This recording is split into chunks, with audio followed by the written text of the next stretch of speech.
Hello and welcome to the Hawks Nest live stream show. My name is Brandon Kane and I thank you on this wonderful Friday here right on the precipice of summer for joining us here at the Hawks Nest as we've got ourselves a fun little quick episode in and out today. We're going to be talking about the breakout players for your Seattle Seahawks for 2025. If you're going to build an elite team this upcoming year, I think that it's going to rely on three kind of parts to all come in together as one. You do need your difference makers, which are going to be the breakout players that we're going to look at today. Those guys that have ascended from getting kind of breaking through, knocking on that ceiling, almost there, seemingly right on the precipice. Just when are they going to break through? Not quite this year. We got to wait till next year. Okay, we're here next year. Okay, now they're ready to go. I think that's going to be the case here with these guys I'm going to present today as these breakout players. These guys that have maybe come close or right on the edge, and now they're going to break through and give us really that difference-making capability or just performance. And I would put this as a measure if you're looking for general terms, because this is arbitrary and person by person. What would be considered a breakout season might not be considered another breakout for another person. So let's try to use a metric here just in general terms of guys that I would say, these guys are going to get over 75 grade PFF-wise across the board this year. They're going to stand up and probably get up into that 80-ish range even at times, a couple of them, and where they scratch into on that. And with these guys ascending into breakout status, you add that then with the other two aspects of this, which are going to be the guys that don't quite break through but come very close. They have really good solid seasons. They perform really well for you, very above average for sure for their position in the league in comparison to that. And then you've got your third aspect, in my opinion. And these are going to be the guys that are established already as difference makers. And I will admit this is the one place that we are kind of waiting on this team to have more of these guys to start to fill out the roster a bit. But you do have your Leonard Williams, who has already broken through, in my opinion, and shown last year in the Defensive Player of the Year voting that he is that guy in many ways. You don't have a roster maybe filled with these guys. I think I'll put Julian Love kind of in that place too. I didn't put him as a breakout or not quite a breakout because this guy was a top 7 graded safety in last year's sport. He's already broken through, and he did that on a defense in a lot of ways, which, he was doing the best he could at times when the defense was bad, and it wasn't really his fault as much. You give him a better defense, you give him a better supporting cast, I think you're going to get even better Julian Love. So you have already guys that are more, already kind of established a little bit. You don't have a lot of them, but there's a couple guys on this roster already established into that breakout area of things. So I'm not going to be highlighting those guys either. But you take the collection of this, you get enough of these three categories of player onto your team, and you stack your team up with them across the board. This is where we get to being a contending team, in my opinion. This is where you start to really have the potential of breaking through and being able to really make some noise this upcoming season and not having to wait a year down the line for things just to continue to develop in the slow roll fashion. And, we'll get around to it. It's coming. It'll get there eventually. We don't have to necessarily do that. Now, my not quite list looks like this, and I will explain myself on each of these. So these are guys that are going to have good seasons. These are guys that'll be maybe up even low 70s PFF grade, kind of in that territory of it, but maybe not quite able to fully break through. Kobe Bryant is a guy we talked about yesterday, actually, the Red Mamba, and that I thought he was going to have a really good year at taking away the ball and getting himself a couple of interceptions, getting a couple of fumbles. I think he's going to be very well graded. He was well graded last year. I think he was like the 22nd highest rated safety in the sport last year in his first season as a starting safety. You'd expect that to probably improve. And I think when it comes to any of these guys, they're going to be right on that line of breaking through, in my opinion, where I don't see them necessarily breaking through, but I see them definitely scratching on that ceiling, that their head's knocking on the ceiling. They're just right on the edge of getting there. And with Kobe Bryant in a contract year, when there's a lot on the line, and when he has been a really good player at just improving and taking in stride the position move 2 times over and being able to actually find a home here at safety and play it so well, and his ability to take away the ball will allow him, I think, to remain very highly rated.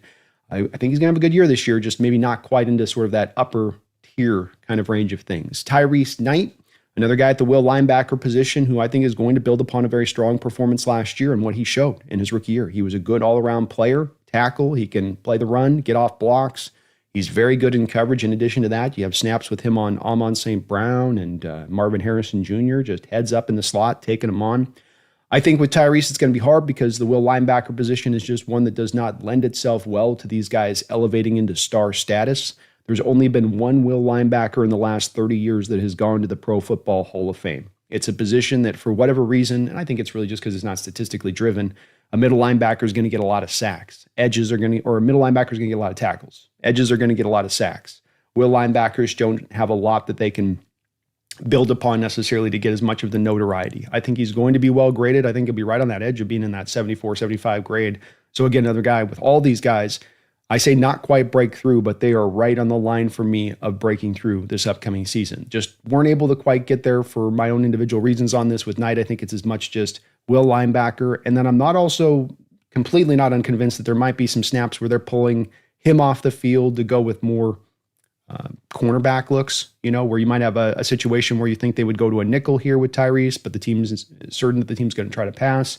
So maybe you're trying to float out a Nick Emawari to be the will in those kind of situations, or if not the will, just go into dime and he's your fourth cornerback and you're running with the four corners on the field rather than Tyrese Knight. So I think there might be some moments in there too, in addition to being tough to evaluate the will, where he might be coming off the field here and there so that you can get in your kind of personnel you want to kind of screw with the offense's head a little bit. Boye Mafe was probably the one that I struggled with the most as far as giving him that nod, in that he's a guy that has played really well for you over the past couple of years. He had a little bit of a backward season last year as a pass rusher, I think. I'm not unconvinced that he might not have been dealing with a little bit of a minor injury throughout the year that just kind of slowed him down and didn't let him to play at his best. And so he was a little bit backwards as far as his pass rush last year. Still a very consistent run defender. He can set the hard edge. He's very strong on that edge. He's a good, smart run defender where he can always kind of be aware of the ball, where it's going. He doesn't get lost in the block. We do have that at times with Derek Hall. Sometimes he can get kind of just stuck in too much in on the block and not aware of what's going on in his shoulders around him as far as ball carriers running past him. But Boye Mafe, I just don't quite see him turning on enough consistency through the early part of his career to quite break through. I think it's very likely that he ends up this year, setting career highs maybe for his PFF score and has the most sacks he's had in his career, gets into double digits potentially maybe, but then just not quite breaking through. I think he's a little bit of a streaky shooter in basketball. When he's hot, it's on and he's cooking, but when it's not, you might see him kind of disappear at times in games. I think, too, with the rotation of four men off the edge this year as it's set up right now, it's going to be really hard for any of these four edges to really break through and have a real measurable, huge amount of impact, because you're just going to try to balance the load a little bit. And that guys will all have a collection of sacks and hopefully play really well against the run, universally speaking.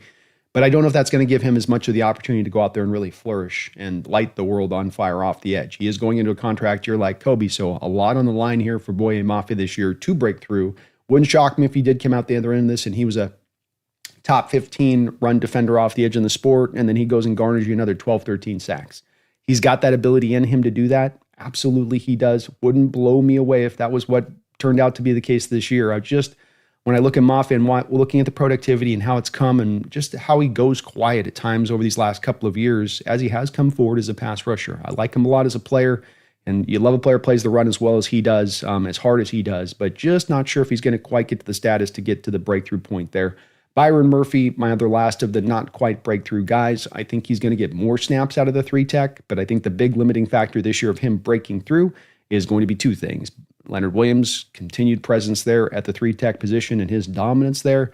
And then the fact that you haven't really hammered the nose tackle in addition to this. I know Byron Murphy's getting snaps at the three tech here in training in OTAs, and maybe the team's making that transition now where there'll be way less snaps of him in the nose tackle position. But I still think that there's going to be a general pull once we get to the season that they just are going to be drawn to pull him into that spot because they don't feel as good about what else they have trotting out there at the nose tackle position. And the more nose tackle reps that he's going to fill up, the more double team snaps that he has to take on, the less productivity as a bottom line you're going to get from Byron Murphy when it goes over the course of the season. I think he's going to have a really good year. I think he's going to take that sack count up to a big point where it went 0.5 sacks last year. I easily see him up into more of like 6-7 sack range, but still kind of having to split his duty between nose tackle and three tech. So that's why I don't quite have him breaking through here. Just missing the mark on that, but it's not his fault. It's not your fault there, Byron. So you still got to do some dirty work, unfortunately, there. So let's get through it. Let's take a look at my breakout players here and let me make my case to you as to why. I do appreciate you guys watching today. If you could for me, hit that like button.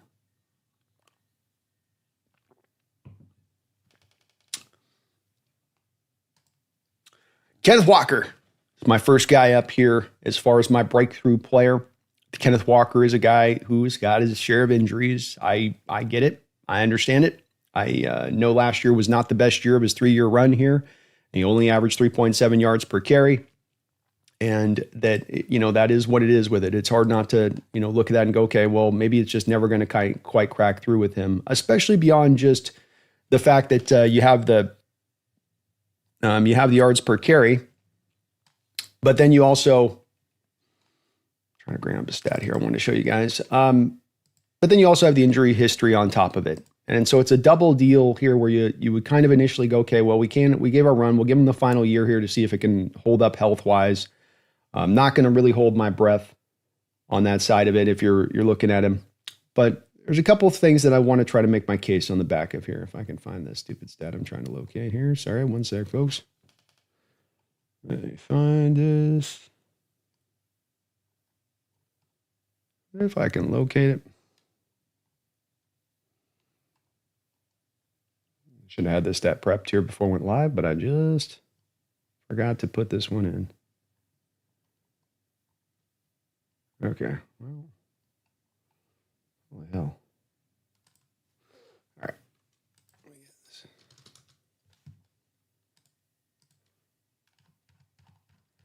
Too many things.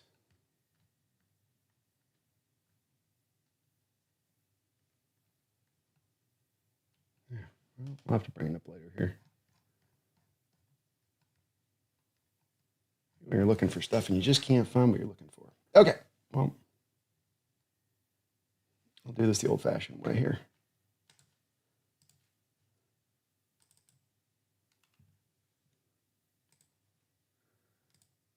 The old-fashioned way. We'll do it the old way.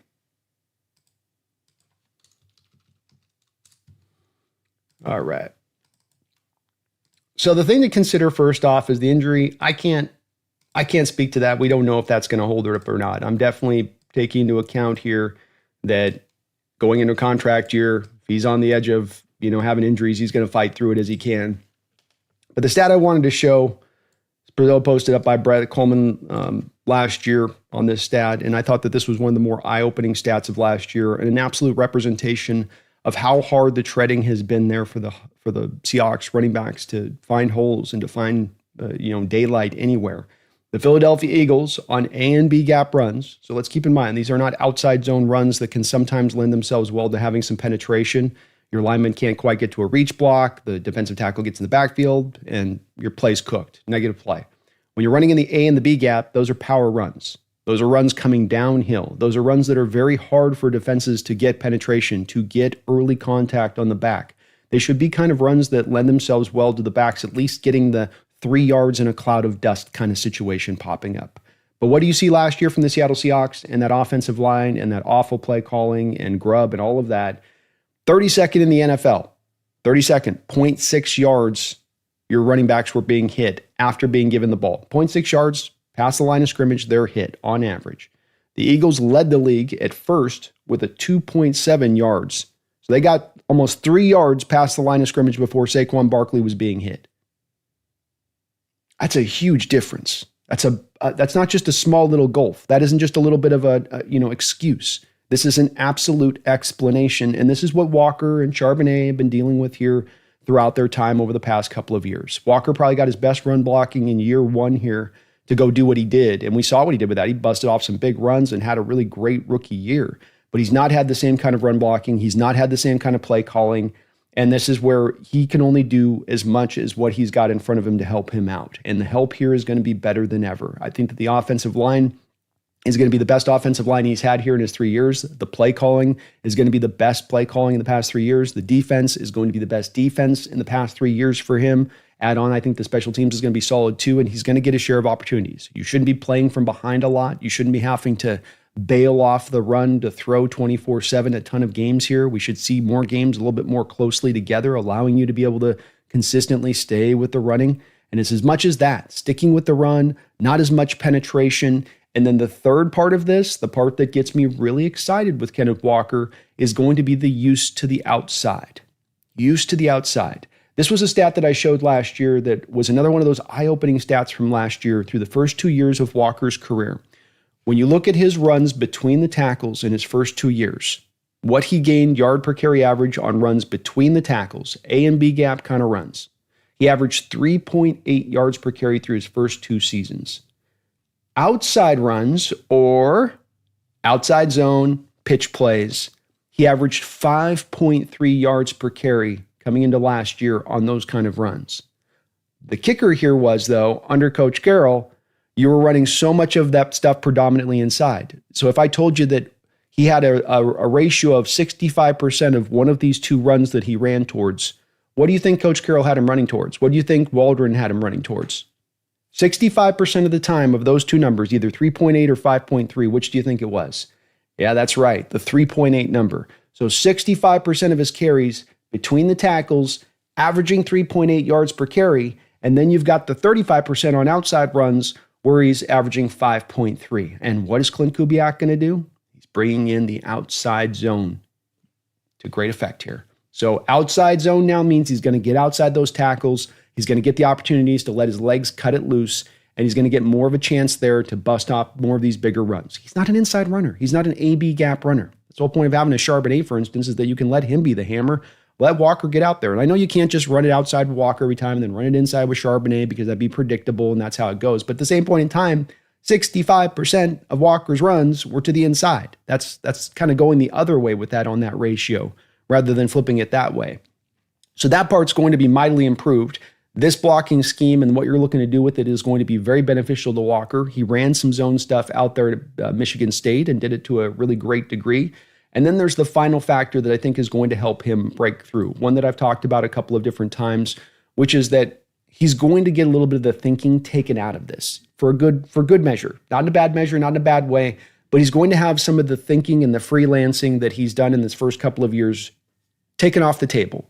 Because what Kubiak's going to tell him is he's going to tell him there's an outside zone run. I need you to press that outside. I need you to get there.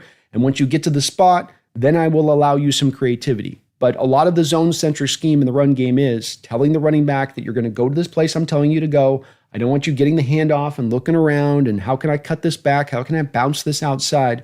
I want you to go to the premeditated hole and get to it as fast as you possibly can. And then once you're through the hole, now you can do all of your dancing. Now you can jump, cut. Now you can spin. Now you can do all the cool stuff.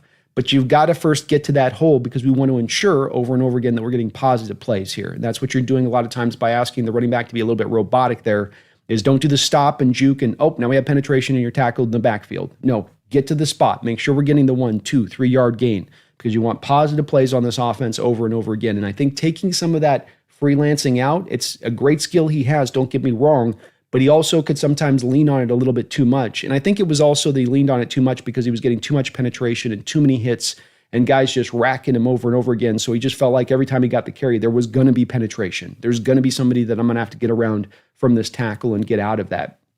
I think I also have a lot more faith in that the health is going to hold up with Walker when he's not taking so many of these extra hits. I talked about 65% of his runs were inside between those tackle boxes. Those are the brutal runs. Those are the runs that hurt the most. Running backs will tell you, it's not the hit that I take in the open field that I can see coming. It's when I'm going through the A and the B gap and guys are hitting me on the side and I can't see the hit coming. And I can sometimes just get waylaid, not expecting it. And those are exactly the type of runs that Walker's had to deal with. Say nothing of getting hit right after you get the carry, which again, there's been some brutal hits on Walker's through the couple years at times, just like this, where it's just block gets blown. He's standing there dead to rights and boom, just gets blown up a little bit. So I think that the health will hold up a little bit better as well by the nature of some of these runs and how you're going to utilize them in that fashion. But I think he breaks through this year. I think you're looking at a 1,400-yard year. I think he's going to be a very highly graded guy with PFF. He always has been, by the way. I think he was technically last year one of our highest graded, even at 3.7 yards per carry, the highest graded players by PFF. They look at his game and they like a lot of what he's done. He's broken so many tackles through his young portion of his career here. It just seems like to me a matter of time with him. The health's got to hold up, but now all of these other factors that have been big question marks / negatives now get taken off the board. And I think he's really going to benefit then from that. And he's going into a contract year. So you're going to get the healthiest, hungriest, or healthiest, but the hungriest version of Ken Walker that you could ask for on that side of it. My next guy is going to be Charles Cross. We did a deep dive on him, I think about a week ago, looking at his game and what he brought to the table. He is a top 9 rated PFF left tackle already last year. So you could make the argument that he already has kind of broken through here. But just in case not, I think his grade's going to go up even higher this year. I think he's going to slide up into top 6, top 5-ish kind of rate as a tackle in this sport.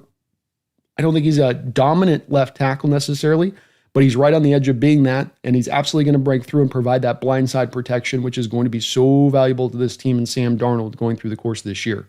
He's also become a very steady player as a run blocker, and that not dominant, but he's going to get the job done. And the real important part is that he's got the mobility, he's got the wheels, he's got the legs to be able to hit those kind of blocks you want your linemen to be able to hit in this scheme. Even your tackles, sometimes you're going to want them pull them out front, pull them back across the formation, and he can do that. So Charles Cross will be my next guy. I don't think there's any surprise on this. I don't think I probably have to explain this one too concretely, as he has kind of already showed this, but I don't think he's quite gotten the love nationally yet for how good he is as a player and how he is coming along as a player. I'm also expecting, with the Dixon extension done, Charles Cross is going to be the next guy up, and I expect they will get a contract done with him prior to the start of the year. My bold prediction there. But one blindside protector on point. We'll come back over to the next one, and this is one with a little bit of imagination, I would say. So this is me definitely standing outside of knowing this one a little bit with more certainty as much as I can with the Charles Cross.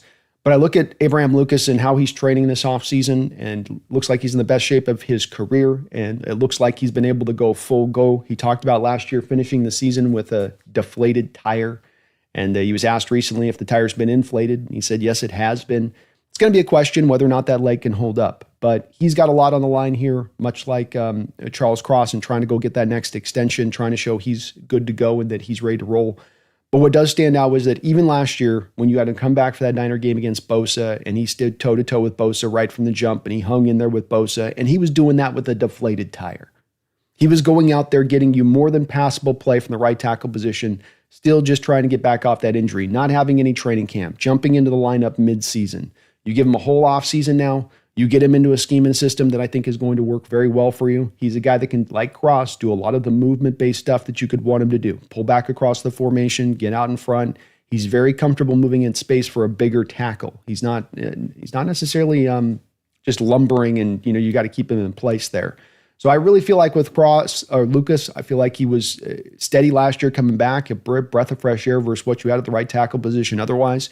I think much like last year when I looked at that team and I said, man, he's worth a win to us. If he can play a majority of the games, I'm going to put the win total up one more win extra if he can be out there. And unfortunately, he didn't get out there for majority of the games to get us to that win total. But I think he's going to make it happen this year. I think he's ready to roll. This guy was a guy that even before we drafted him, you can go back and look at my Clips channel where a couple years ago when he was out at WSU and I was evaluating him, I had a late first round grade on this guy. And that talent in that first year when he was playing at his best, and I think the knee was at its best through those first 10 games, he was playing at times like just about a quasi-Pro Bowler, handling Aiden Hutchinson throughout the course of the game, shutting him down, having good performances like that on the back of it. I think he has that ability. I think he can get here. And I know that I'm guessing on this one. I don't have as much statistical backing to give you. His grade was fine last year, but it's just as much of watching him on the field, looking at the All-22 tape, feeling the demonstrable impact of what he brings when he's on the field versus any other right tackle that you've trotted out there the past couple of years. And the combination of both him and Cross on either side, both of those two pillars, what it could do for this offense, I think would just be monumental. Monumental. You had Geno Smith through those first 10 games when Lucas was playing that way, when Cross was playing that way before he hit the rookie wall. He was playing it like an MVP level. And it was on the back of having two tackles that not only were great in pass protection at that point and really holding it down there, but we're also giving you something in the run block as a run blocking game as well.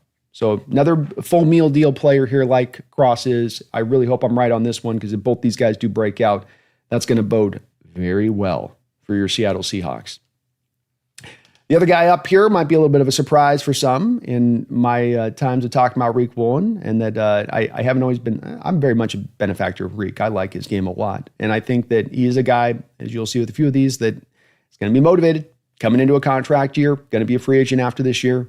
Go out there and you go get yourself 5, 6, 7, 8 interceptions this season from the outside cornerback position. You're talking 20, 22, 23, 25 million per year that you could expect to get on a contract extension. Those guys that can take the ball away on the outside with his size, length, and speed will be well paid. So there is a lot on the line for Riq Woolen to give you the best version of Riq Woolen this upcoming season. When you look at Riq from the standpoint of grades, first year, 71.6, 61.1, 67.9 last year. So kind of bit of the best year was the first year there, especially when you take into account that was the one where he had most of the interceptions on that side of it. And so you do kind of look at that and go, okay, is he going to take another step forward? And I do believe he will. The thing I do like about last year when you look at that is that the run defense scores and the tackling scores came up in a big way. Because you look at 2022 and 23, there's a lot of red and orange there, isn't there? You got a lot of bad grades there as far as both tackling and in run defense. But last year, run defense came forward, and then the tackling came a bit forward as well. Still had those moments that weren't the best, still not even a league average tackler for the position and how he played it on that, but it came majorly forward from atrocious the first couple of years for where it had been. He is legit as far as the coverage goes. I mean, that's the part where you just can't knock him at all on this. He doesn't give up very much yards in the air at all. 549 his first year, 391 his second year, 393 last year. So he's really good at that. The catch percentage is in a pretty nice place. Last year, 67 targets, but only gave up the 37 catches. So 55%. That's really good. That's really good in this league. As a cover man, there are no questions with Woolen on that side of it. And with his 11 interceptions through his first 3 years, you know he's got the ball skills in addition to it. A lot of other close calls in addition to those 11 interceptions. I think he breaks through this year on the back of mainly the picks, where he's going to be able to be given opportunities with this defense of having a lockdown kind of defense, a top 5 defense. That's really going to benefit those outside corners because there's going to be more of those situations where there's going to be pressure and those quarterbacks needing to have to, make a play when stuff's on the line, needing to make maybe a throw they didn't want to have to make. There was a throw yesterday we were showing with Kobe Bryant and breaking down his tape where you had Kyler Murray rolling back left after some early pressure on the play in his own end zone. And Kobe makes a really nice job of covering things up to the near side of the field for Kyler Murray. And Kyler knows he's got to get rid of the ball. He's in his own end zone. And he just decides to whip it back across the field, back across his body and throw it 40 yards with Woolen standing right in front of Marvin Harrison. And Woolen comes this close to picking the ball off. You're going to force these kind of throws from quarterbacks. And that's one of the things that Woolen's going to need to get those picks is have QBs that have got their time, their clock sped up just a little bit, not able to go through all their reads, or maybe got a guy hanging off them, so they're trying to have to kind of throw it. This is where those guys that have ball skills, that can jump a route, that can play the ball better than the receiver at times, really get the benefit of that. And I think that's going to happen this year. Macdonald, I think, is going to dial up a little bit more of the pressures. You're 22nd in blitz rate last year. I think you're going to be more middle of the road this year. They've already talked in OTAs about Macdonald feeling more comfortable with dialing up some more of the simulated pressures and going a little bit more harder after the quarterback at times. Woolen is the guy that will directly benefit from this on the back of it, especially when you get him in those situations where he can play man press, get right up in the guy's face, and then just run with him step for step. The key with Woolen to me is not going to be whether he grows as a tackler and becomes a great run defender. I don't think he'll ever be a great run defender, but I think he certainly can be passable at it at his size and not be a liability completely with it. I think it's the new problem that popped up last year as much as anything that is going to be the thing to really pay attention to him with is, can he lock it in every snap? Is he going to have kind of those snaps from time to time where he just kind of, like a kid daydreaming in school, just, he's taking the test, and he just kind of starts to look out the window and think about playing outside and, oh, no, we're doing the test. I got the test I'm doing. Oh yeah, back on this. I need to get it. So can you keep him locked in all the time? That's really the thing. And boy, he's got 25 million reasons to stay locked in, playing and play out this upcoming season. And if he can have that kind of year, he'll earn that kind of contract. So I think you're going to get it from this year. I think that where the defense is at, the positions they're going to put him in, that he is such a good fit for this scheme, he's going to get those opportunities to get those interceptions. And if you as a cornerback are going to get 6-7 interceptions in a year, you've definitely broken through at that point, especially if he can keep the consistent numbers where we want to see him at as far as run defense and tackling goes. And that also is able to come a little bit forward here in his game, or at least somewhat maintained to what it was last year, where he took some big steps in that area of things. The other guy I've got here is Devon Witherspoon. So 2 tackles, 2 cornerbacks break through for you this year. And with Witherspoon, he is a guy that already is well graded, has been a good player all around for you as a blitzer. Put him in the slot, put him out at corner. He can handle all of it. He's a fantastic tackler, instinctual as hell, plays with his hair on fire. Absolutely will give you everything he's got every snap. As much heart on this team as anybody else. as it stands. I think from the defensive side, he's my favorite player on this team. The only thing he needs to really break through is a little bit of just some of the statistical impact that he can bring. So can he get his opportunity for a couple of interceptions this year? Yeah, I think he can. It's a little bit like with Woolen, where I think that you're going to have a little bit more of the pressure-intensive defense, and not just by bringing blitzes, just by, I think you're going to be able to create more consistent pressure. You're going to get teams into more third longs, and that's going to give more opportunities for the Witherspoons and the Woolens, I think, to have these routes that get jumped, tip passes, badly thrown balls. Maybe you don't even jump the route. It's just a ball that's thrown behind the receiver, and you're in the right position to go make the pick. And I think with Witherspoon, he may not have the interceptions total of like a Woolen, but I could see him going getting 3, 4, 5 interceptions in a season, and then going and get you like 3 or 4 sacks in addition to it. Coming off the edge and being a great blitzer. He was really good in that way last year, and he's been good a couple times here through the first few years of his career when you have blitzed him, because they did that in year 1, too. His only issue at times in blitzing is just completing the process. He'll get there to the quarterback, he'll get his hands on the quarterback, and sometimes he's just flying a little bit too out of control. Quarterback can kind of run around him or get out of the play and not get sacked. But get a couple of interceptions, get a couple of those sacks, play the grade A run defense like he can, be the grade A tackler like he is, and he will break through this year and be looked at, in my opinion, as a top 5, 6 corner in this sport. I think he probably already should be in a lot of ways, but he just needs a little bit of, I think, some of that statistical measurable impact for that to really solidify with everybody else throughout the sport. But he's a hell of a piece here for Macdonald.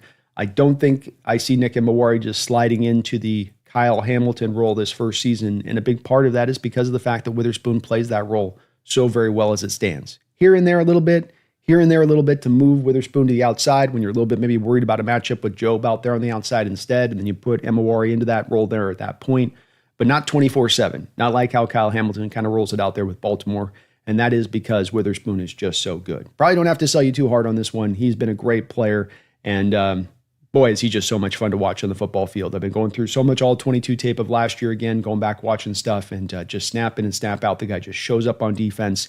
He is flying around and just trying to make a play every snap, and it's wonderful to see.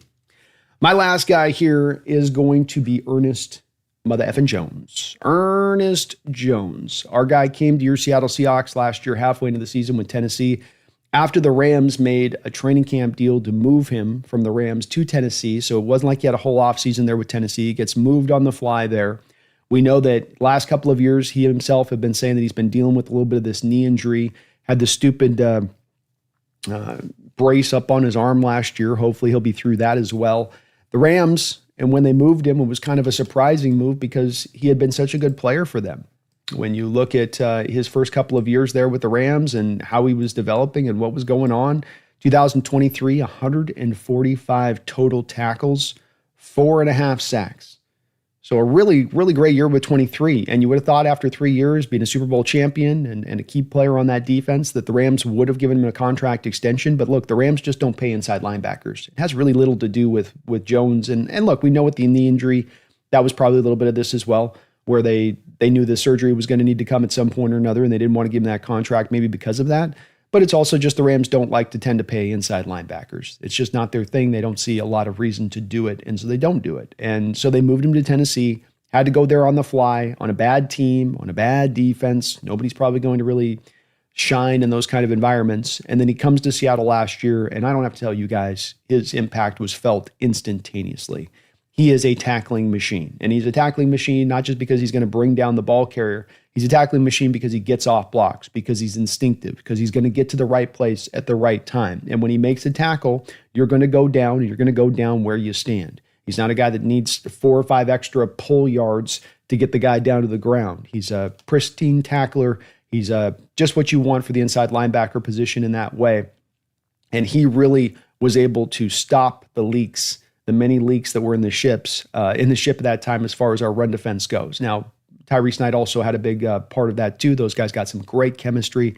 You've got him now, hopefully, with that surgery this offseason, to where if he's been playing like this, if he's putting up 145 tackles and 4.5 sacks on a bum knee, what happens when you're actually able to get that knee improved and fixed, and now he's able to run full speed and he's not limited in any way? It's a little bit like the Abraham Lucas situation, where these guys can already be passable out on the field as they're sort of dragging a leg around. What happens when they don't have to drag the leg around anymore? What can they do then?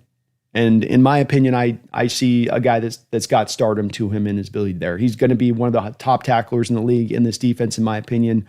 I think he's a grade A blitzer. We didn't get to use him as much to that degree last year with the 0.5 sacks, but I think Macdonald's going to dial up more of those blitzes this year, and he's going to be one of the real benefactors of being able to be sent that much, and he knows how to blitz. He's really good at blitzing. The Rams in that 2023 season, why you see those 4.5 sacks, you would have Aaron Donald in there, and you would have him as kind of the sun of this solar system a little bit. And you knew that all the offensive lines were going to really collapse in on him. And then you could run stunts, you could run loops, you could run an inside linebacker on a blitz behind him. And then that guy's going to have a good opportunity to go get to the quarterback because so much of the attention is going to go to Aaron Donald. And I think you can do some similar stuff this upcoming season with some of the guys you have on that defensive line that are quasi two full-on difference makers like a Leonard Williams. And so he's going to get more opportunities to blitz. And then the other part of his game, which is probably the little bit of the weak part of his game or the part of his game where you go, okay, well, maybe there's a little bit of an ability here for you to get after him on it, which would be his in-pass coverage.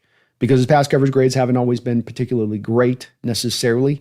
And there are some moments he's going to give up some completions here and there. But you did see last year he got the interception in the Cardinals game, making a great drop in coverage on Kyler Murray.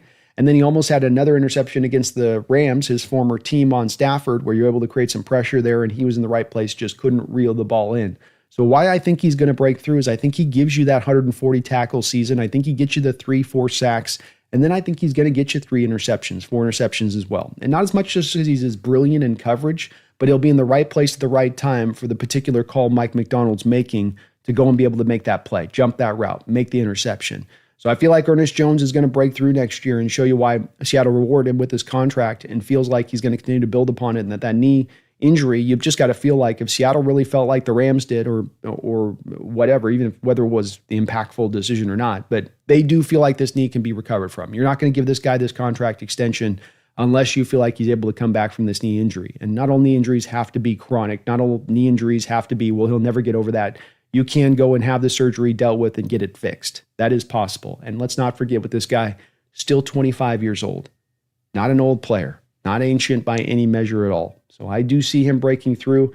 That is my list there for you, though. Those are the guys that I do see breaking through. It's not a massive list, but it's a very key list of guys. Kenneth Walker, 1,400 yards. Charles Cross, maybe an all-pro this year type season, or at least very close to it. Maybe second-team all-pro. Abraham Lucas, maybe a Pro Bowl kind of year from Abraham Lucas, somewhere in that neighborhood of things. Riq Woolen locks it down on the outside out there, goes and gets you 6-7 interceptions this year, goes and earns himself that major payday, keeps his tackling and run defense grades up around the area it was before, so it's not a complete liability. And then we've get Devon Witherspoon. Don't have to sell you on that one. You guys know this one's coming along. It's just a matter of time. And Ernest Jones, now fully healthy with that knee, much like Lucas, knee healthy, in a great environment, great supporting cast around him, great scheme around him to operate from within, really purely fits his skill set and what he does. And because of that, both of those two particular guys, I think, are really going to have an opportunity to fly this upcoming season. You guys let me know, though. Am I off on this? Was one of my not quite breakthrough players going to break through? Do you feel like maybe one of my breakthrough players is not going to break through? I would love to hear from you guys today about where you guys kind of stand on this and who you see cracking on through. I did try to give this some thought and look a little bit deeper into it. I feel pretty solidly about the ones I picked. With Lucas, it's just a matter of if that knee holds up or not. If the knee doesn't hold up, obviously he's not going to be able to break through. If he's able to be healthy, if he's out there for 15, 16 games this season, I think he's doing it. I think with the offseason he's having, with the shape that he's in, with how much they've really taken care of him to get him to this state, because last year you didn't rush Lucas to get him on the field. You didn't say, how fast can we just get him back? Let's get him back. You didn't go, oh my God, George Fant got injured. We got to get Lucas back out there. You're like, no, just put Stone out there. We got to let him get through this thing. We don't want him running a full season here with where the league's at. Get him back for a collection of games. Get him back into this, and let's keep this process going a little bit. So you like to think as well that Seattle's been very smart in their medical approach to Lucas, to allowing this knee to get as close to 100% as it can, to allow him to perform at his best as close as he can. We'll see this upcoming season with all these guys, him included, but he's a big key and focal point to this offense being able to really root in and do its part on this team. Defense will do its part. Special teams will do its part. To me, the question at this point is whether or not the offense is going to hold up its end of the bargain here for this team to get to a contending state or to get to a division contending state, if it is just that.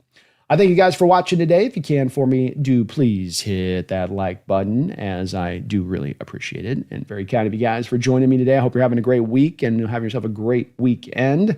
Feed me more Seahawks with a $2 donation. And Feed me, I know I've been promising you this, and it was in my mind yesterday. I promise I will get this done this weekend. He says, one of these days, I'm going to make the intro. I'm going to update my member intro. I've been forgetting on that, and it's one of those things you put it on the back burner, and you just kind of like, I get around to it again, and you never get around to it. So I will absolutely be getting over onto that. Feed me, I promise you on that, and we'll get you added onto that list. So my bad there, man. Thank you for being a member of the channel. I do appreciate it. I've been real slow on getting to that, though, for sure. So we'll get that bump back up, though, I promise. Maximus says, I'm so anxious about the first game. Right out the gate with the Niners, man. It ain't easy. You ain't getting that Bronco rookie quarterback first starting in the Lumen Field experience you got last year. It's gonna be a little bit tougher this year. June Moose says, Maul and Hoffy, 7 sacks each. Agreed. 6 interceptions between Love, Kobe, and Nick. I like it. I can see that too. 2 running backs, 800 yards. Zabel a Pro Bowl. I like it, Dune. Very inventive there, man. And very realistic in that spot. I like that too. Maximus, how many turnovers are we getting this season? Yeah, well, let's see. What do we have? What did we have last year? Let's see what we got.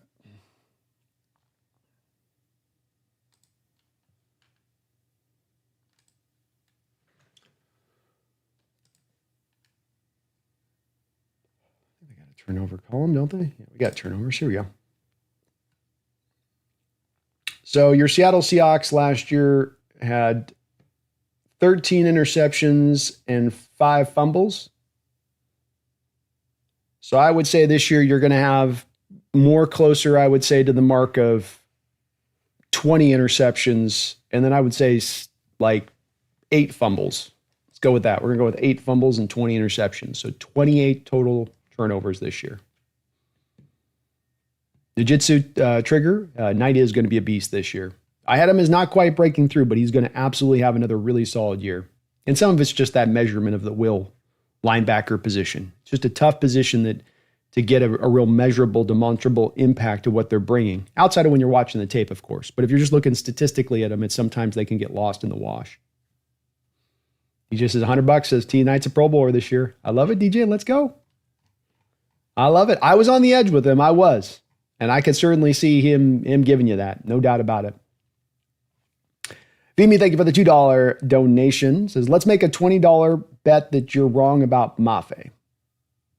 Well, I mean, I'm not ardently out on Mafe at all in this. So I mean, I've got him almost breaking through. So I'm not confident that he's not going to break through. If I've got him on the edge, I mean, any of these guys that I've posted right here that are the not quite guys, any of these guys are right on the edge of breaking through. And when I say they're not quite, they're right there on that edge for me, Feed me. You know, their toe is on that line with all of them. It's not that they're just, still a bit of ways away. That's all of them are going to be on that edge of, like I said, being in that 75 plus grade at the end of the season where they stand. I think they're all going to be very close. And if one of them were to go over the line of it, wouldn't shock me with it at all. I'm definitely not dying on that hill of saying these guys can't do it. I could see them doing it for sure.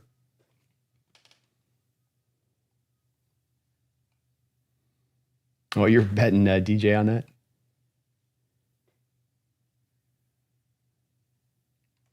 Maximus says, I think Mike makes his edges contain fast quarterbacks, so their stats don't line up. He does tend to play quarterbacks with mobility a little bit differently. I agree with you there. There's a little bit more of, I'm going to be careful in my approach with it on that.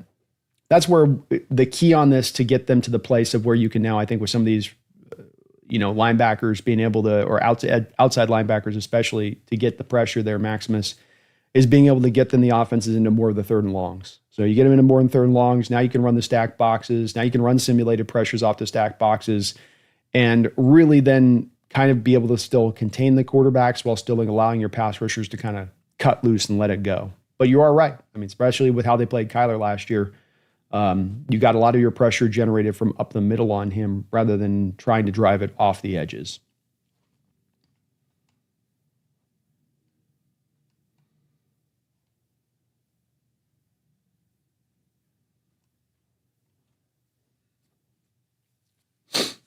I mean, you guys see Debo at camp? Dude needs to lose some weight. He gets a little thick, man.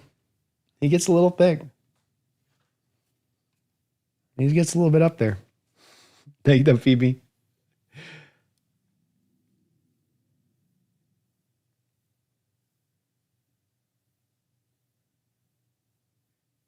Mr. Isaac, shaving made you look 5 to 7 years younger, Brando. Well, thank you, man. It's the old man trick, you know?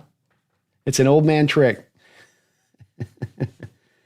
Maximus, Cable Do behind Lucas? I can't remember. Cable Do is going to be a guard, Maximus. They're kicking him into guard. He was a tackle in college, but now he's going to probably left guard.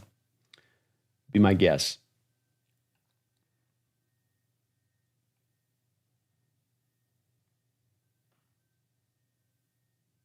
What's up, Kendrick?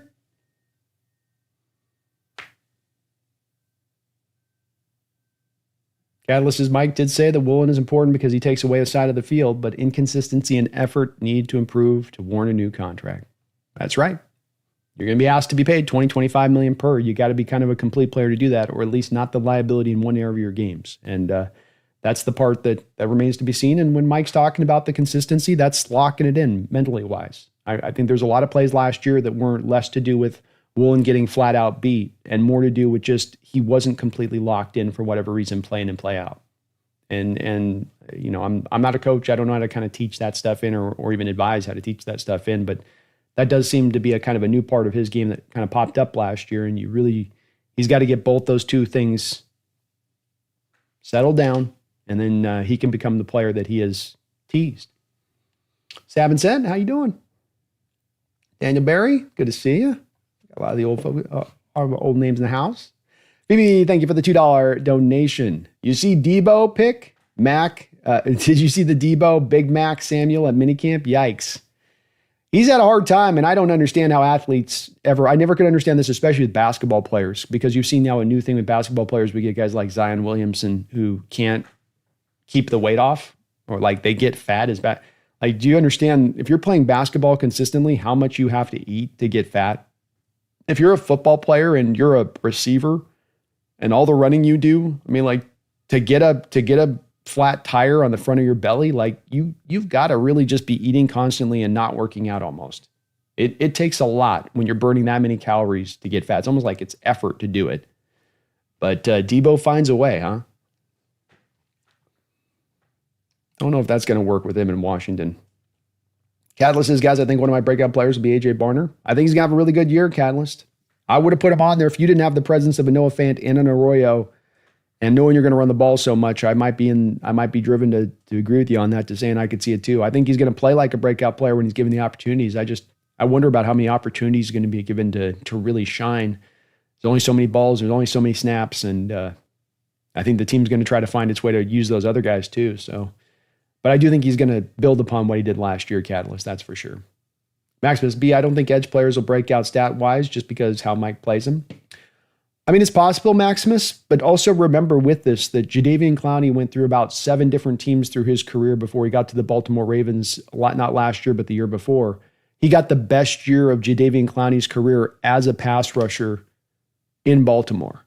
So I think that when you look at this defense, and the running quarterback thing has come up, I'll give you that, as far as it's become more of a thing that coaches are going to pay attention to. But there's a guy even like Terrell Suggs back in the day playing in the same defense was able to be very, very productive as an edge rusher. I don't think that, as much as I do agree with you that there is a bit of I'm going to play those mobile guys, I don't think that completely closes the door of being able to go out there and have a really, really good statistical year from the edge at that point. It's maybe a little harder in this defense, but I don't think it's impossible, or that it's not even potentially probable if the right conditions are built around it. Being you got a talented edge rusher, you're putting teams in third and long, you're getting the opportunities with the offense for defensively to go that route where the offense is being consistent enough where teams aren't just going to run the ball on you a ton, where you got to force them to pass. There's a lot of those factors come into play to get the productivity, but I'll give you, he does play a little bit differently. But then there's also the aspect that not every team's got a mobile quarterback. I mean, you got Brock Purdy in the division, you got Kyler, but Stafford's not mobile. It's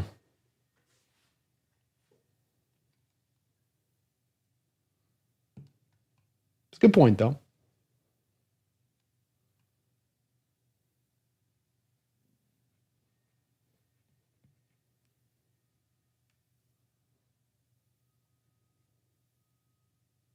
Atlas's 28 takeaways for the defense. Sounds good to me. Let's go. Yeah, just spitballing.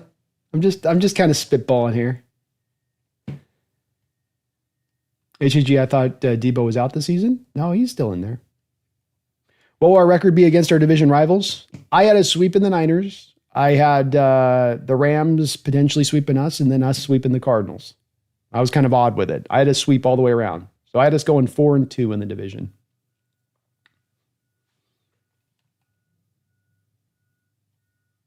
Yeah, I think Debo's probably pretty close to washed, if not already there.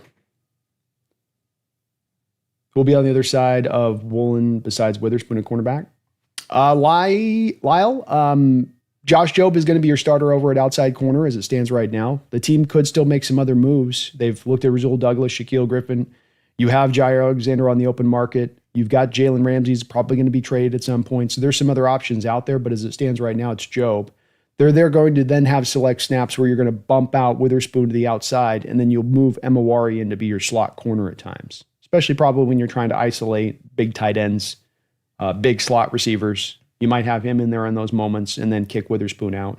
Some of it might be determined by how much of a challenge you have on the outside with how good outside receivers a team has versus maybe they're not as strong with their slot receivers. So it'll be matchup dependent a little bit, but Jobe in general terms is your outside guy. Jarl says, if John plans to move Noah Fant, do you see a trade before week 1, before the trade deadline, or do the Hawks outright cut him? Could John even get a 2027 draft capital back for him? I don't think that you're getting a lot returned back for him, but I think that there's a way that John can play this game to get something back for him, to get some marginal, at least, return back for him. And I think that the pathway for that is that you get an injury to another tight end out there in the league. And that's what John's probably kind of sitting there, not hoping for, but thinking might be the way that this plays out. Or that you get a team like Atlanta, for instance, Jarl, who moves a Kyle Pitts, where they're like, we're not seeing it with Kyle Pitts. It's not clicking in there with him. We're going to move him. Okay, we need another tight end replacement now to be brought in. Hey, Seattle, will you give us Noah Fant for a 2026 fifth round pick? I think John's waiting for kind of a situation like that to present itself and to get something back for him rather than just outright cutting him, because he does know that there's some value there with Fant in the league. He's been a pretty consistent player throughout his time. So I think that that's the way they're trying to play this. I don't think it's for a player. That doesn't mean it couldn't eventually come to a creative way of making it for a player, especially if you go and you take a big swing for a guy where, you kind of use with Noah Fant the way that the Broncos used Noah Fant with the Russell Wilson trade, where it's sort of a commodity piece in this big collection of a package you're kind of putting together. So there's kind of a lot of different ways you can go with this, Jarl, on how that could play out, including it could just come down to the bottom line of him just being flat cut. And that you go, look, we can't find a trade partner. We want to save the $8.5 million. Boom, boom, boom, we're going to be done. I think that it does come before week 1, the decision on this one way or the other. So I think that by the time you get that last round of cuts, I think John will have hoped by that point that he was able to make a move there. But we'll see. We'll see. It's kind of open-ended. Doing his trade fan for depth behind Lucas. Definitely maybe a possible way they could go there. I think there's going to be some kind of, I think he's got a lot of value, but I think you get a little bit of value off of him maybe. How am I feeling about our depth at linebacker? Not great. You don't have a lot behind Tyree Snider and Ernest Jones. But I also would say that in looking at teams throughout the league on this tends to be part and parcel what you get with most teams. They've got their 2 starters at linebacker, and then once you go past that, it gets pretty lean. You're going to be a little bit weak if you have to go to those guys and play them consistently. But it's tough right now. It's not ideal from a depth standpoint. Larry says, I think this season's success will depend on how durable and productive K9 will be. He needs to be a top 10 running back. Great. Well said, Larry. He was the first guy that I had here today on my breakout players, and for good reason. Because like you say, you go and have him running 1,400 yards this season, that means a lot of other things have happened.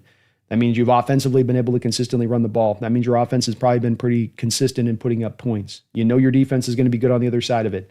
So I think you can kind of pull that thread from that beginning point, I think, and arrive there, Larry. Because if he's at that spot versus, okay, you learn 2 different numbers, Larry, right? You learn Kenneth Walker only had 850 yards rushing this year. I can maybe take something away from that, can't I? You hear, though, on the other side of it, hey, he had 1,400 yards this year. Oh, there's a lot of supplemental things that I can kind of logically deduce probably occurred if that 1,400 yards was locked in. So well said on your part. I would tend to agree with you on this. And one of the reasons I had him as kind of your lead guy on this, that the talent's there for him to do this. The ability is there for him to do this. A lot of Walker not getting there, yes, a little bit to do with the health thing. I ain't gonna just throw that away. He's got to stay healthy. But a big part of it beyond the health, and the big part that has also affected his health, is just how little holes you have opened up for him, how unimaginative this scheme is, how you've used him to the inside when he's best on the outside. It's all of that in together, and what's really told the tale here of Walker as a player and what's restricted him from being able to tap into that high amount of talent that he does possess. Maximus B, what position will the Seahawks pick number 1 in the next draft? Hard to say, man, because there's so much variance in where they could end up this year as a team. I've got him at 11 wins right now, so that would put you picking 23rd in the first round, Maximus. But it's a variance. I could see anywhere from 7 to 12 wins this year. Very hard to kind of pinpoint down because there's a lot of parts that can cause it to slide one direction or the other. Ricardo, I don't think Fan will net much more than a late 4th, 5th. Agreed. I think a 5th round pick is probably the best you could hope for. But I think from John's perspective and him being such a draftnik, if he can get that extra 5th round pick, he'll hold the line for a couple of months to get that netted in. So he's willing to give it the time. And it also gives them a little bit of opportunity with Fant in-house to make sure Arroyo is going to stay healthy and keep it rolling. So it also gives you a little bit of that chance to just have an insurance policy if Arroyo's injury history jumps back up and bites you. I wouldn't trade for Kyle Pitts HHG. I think he's just at a place right now where he's not been able to tap into that supreme talent that he kind of offered, and he is a bit of a tweener. I don't think he's much of a tight end. I think he's more of a wide receiver. I think you've already kind of brought this kind of player in Arroyo, and Arroyo might turn out to be a much better player when it's all said and done. I think we've kind of learned Pitts kind of is what he is a little bit, and not a bad player, but not a tremendously dynamic player. And I can't remember if they did the 5th-year option on Pitts or not, but that's the other part of this. I think you're only getting him for the year, and I wouldn't do it. I'd much rather look for HHG, the Falcons to trade Pitts, and then you trade Fant to the Falcons and take advantage of the Falcons' then need at the tight end position. Nick says, Arroyo has one single year of being healthy. I wouldn't trade Fant right away. Agreed. Yeah. I could see that being as much maybe the single cause that, forces down you just to hold on to Fant for one more year to make sure Arroyo's right and that he's going to be able to stay healthy. I could see that. Especially, too, there's also some wonder here, Nick, if they may try with Arroyo to technically count him as a receiver rather than count him as a tight end. There seems to be a little bit of pull in there with that. So that could affect this situation and does make it a little bit tougher to predict on that one. But understandable if John wanted to have to keep that insurance policy. Fant's a nice insurance policy for a guy like Arroyo. You have redundancy there, but you have insurance. So if that does pop up, you got something there that's valid that you can just insert right in and it's good to go. We can save $10 million by getting rid of Fant after the season. No, not after the season, Space. You have to do it before the start. Before the start of the season, you can save $8.5 million on Fant if you cut or trade him. Kevin Mullen, thank you for the $5 donation. Thoughts on a 2024 offseason vibe versus the 2025s? Players seem more bought in, or is it Seattle media bias? Love the show. Thanks for filling my midday. Hey, I'm happy to do it, Kevin. Thanks for watching, man, and I appreciate the donation as well. I think what you had a little bit in 2024 was a fan base that I could describe as being reticent. You have first Coach Carroll being moved on, and there was a lot of people that didn't want to see Coach Carroll being moved on from, and that, that they thought he should have had another opportunity to remain here and steady the ship and right this thing. And so there was a little bit of the fan base that was kind of like, And you had guys in Geno Smith and DK Metcalf, who we know were both, and we absolutely know this with certainty, were both having kind of their eye to a contract extension that they weren't going to get.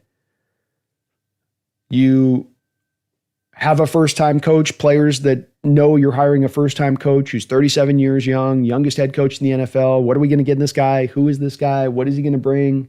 Is he going to be in over his head? Is this just a baby that they've hired as a head coach who's not going to have the goods? So there's a lot of questions. There's a lot of uncertainty with key players on your team about their future with the team. The fan base is a little bit split in where they stand on it, with some really being in favor of the move being made with Carroll, others being just completely out on it. So then we look at that verse 25 now. where you're returning all of your defensive starters. You're adding on top of it. You have more guys even beyond the starters you're returning. You have an offensive line you're starting to fix back up. You have a coach now that has established himself as that youngest first-time head coach, went out there and got 10 wins in his first year. And if that isn't the kind of situation that's going to get buy-in from your team, I don't know what would. On top of the fact that he just sounds to be, in every turn that we've looked at with this guy, we've got no warning signs. We've got no red flags.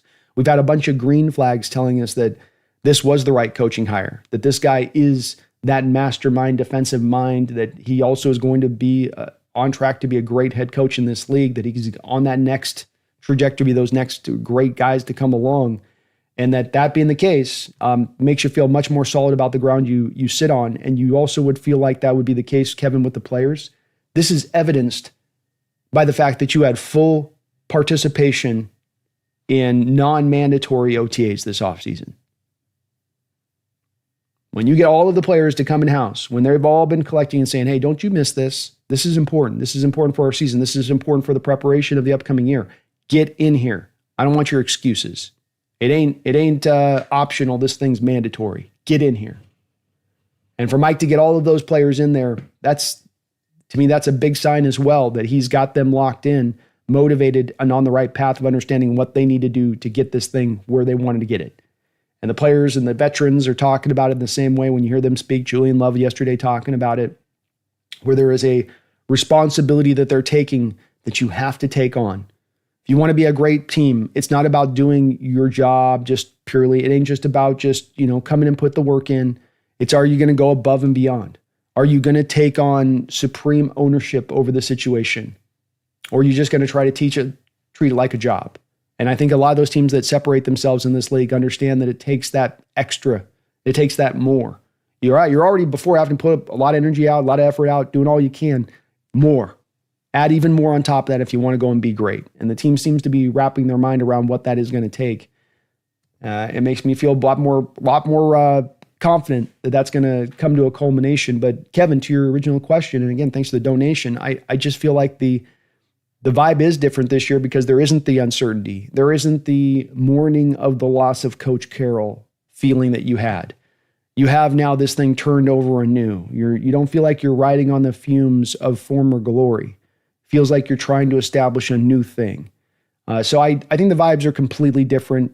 And I think that to take it around this way in a year just speaks to the job that Mike Macdonald has done and what a great hire it was by John Schneider to bring him in. Where every team kind of starts from is that coaching hire and what you're bringing in. It's not just a figurehead. It's not like baseball that they're just over there listening to their analytic guys. It's you've got a pretty heavy job on your hands as a coach. You're wearing a lot of different hats. And so, 9-day difference, I think I could say there, Kevin. Night and day difference, man. Thank you for the donation. Jesse Harris is looking sharp, B. Thank you, Jesse Harris. I got to clean up a little bit every once in a while, give the beard break. Let the face air out just a bit. Nick says, I can see Kubiak doing some unique sets with Kupp lined up next to the tackle and Arroyo out wide. Kupp has experience with it.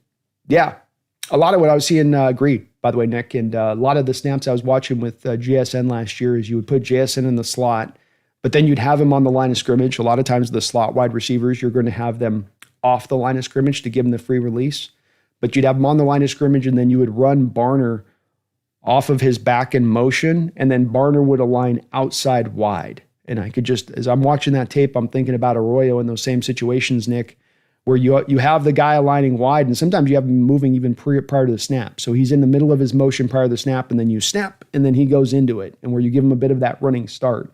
You also then provide that guy, that tight end, that free release, because you have JSN on the line of scrimmage, because you only have so many guys in the line of scrimmage, you can only have so many guys off the line of scrimmage. So when you put JSN then on the slot, on the line, that guy then floating behind him, that tight end in motion, gets to have the free release, being about a yard off the line of scrimmage.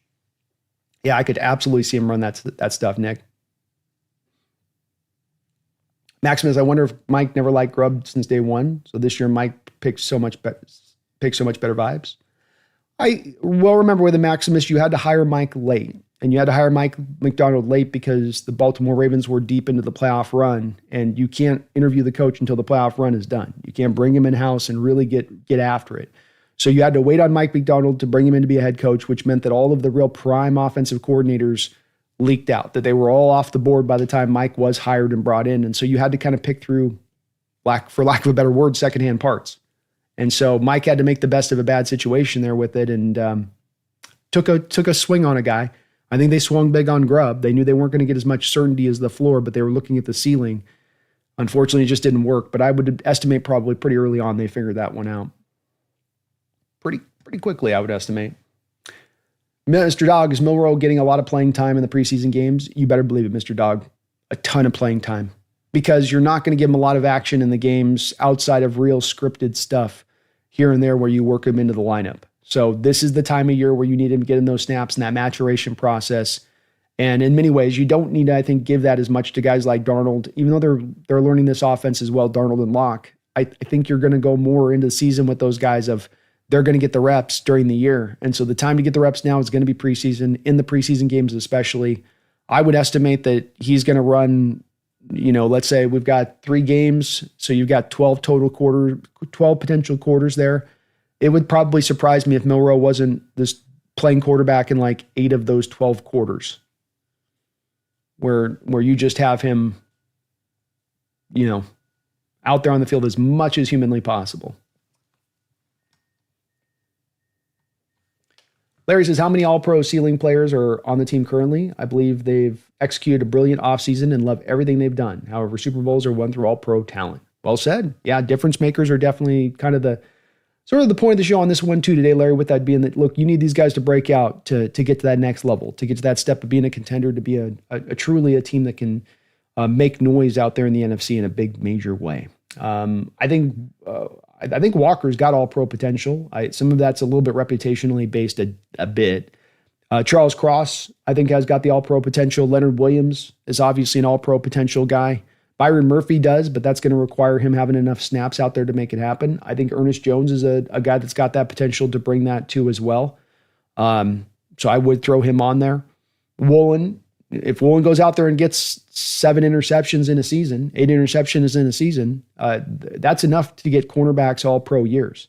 There's been plenty of cornerbacks in recent years that have had all pro seasons that haven't necessarily been grade A tacklers who have become all pros, because of that. Devon Witherspoon, another guy with absolutely all world potential. Julian Love was a top 6 rated safety by PFF last year. He's got, I think, all pro ability in what he brings to the table. So there's a couple guys in there, I would say. I think you've stacked, really, Larry, what you've done, in my opinion, you've stacked just so much youthful talent that's so good, and then you've let this thing develop, and it's slowly developing, and some guys getting bit by bit better, but the talent is there for those guys, and a lot of these guys coming off the back of that Russell Wilson trade, guys that you drafted who are real young, 21-year-old kind of guys like Charles Cross, now they're getting into their grown man body. Now they're getting into that place where we're just about to go into my prime here. Just about to hit into my prime, and you're getting the benefit of a lot of guys at once going into that prime. And you just need a collection of a few of those guys to separate themselves, like you say, into kind of all-pro sort of ceiling, and you're there. You're getting to the spot that you're looking to go hit.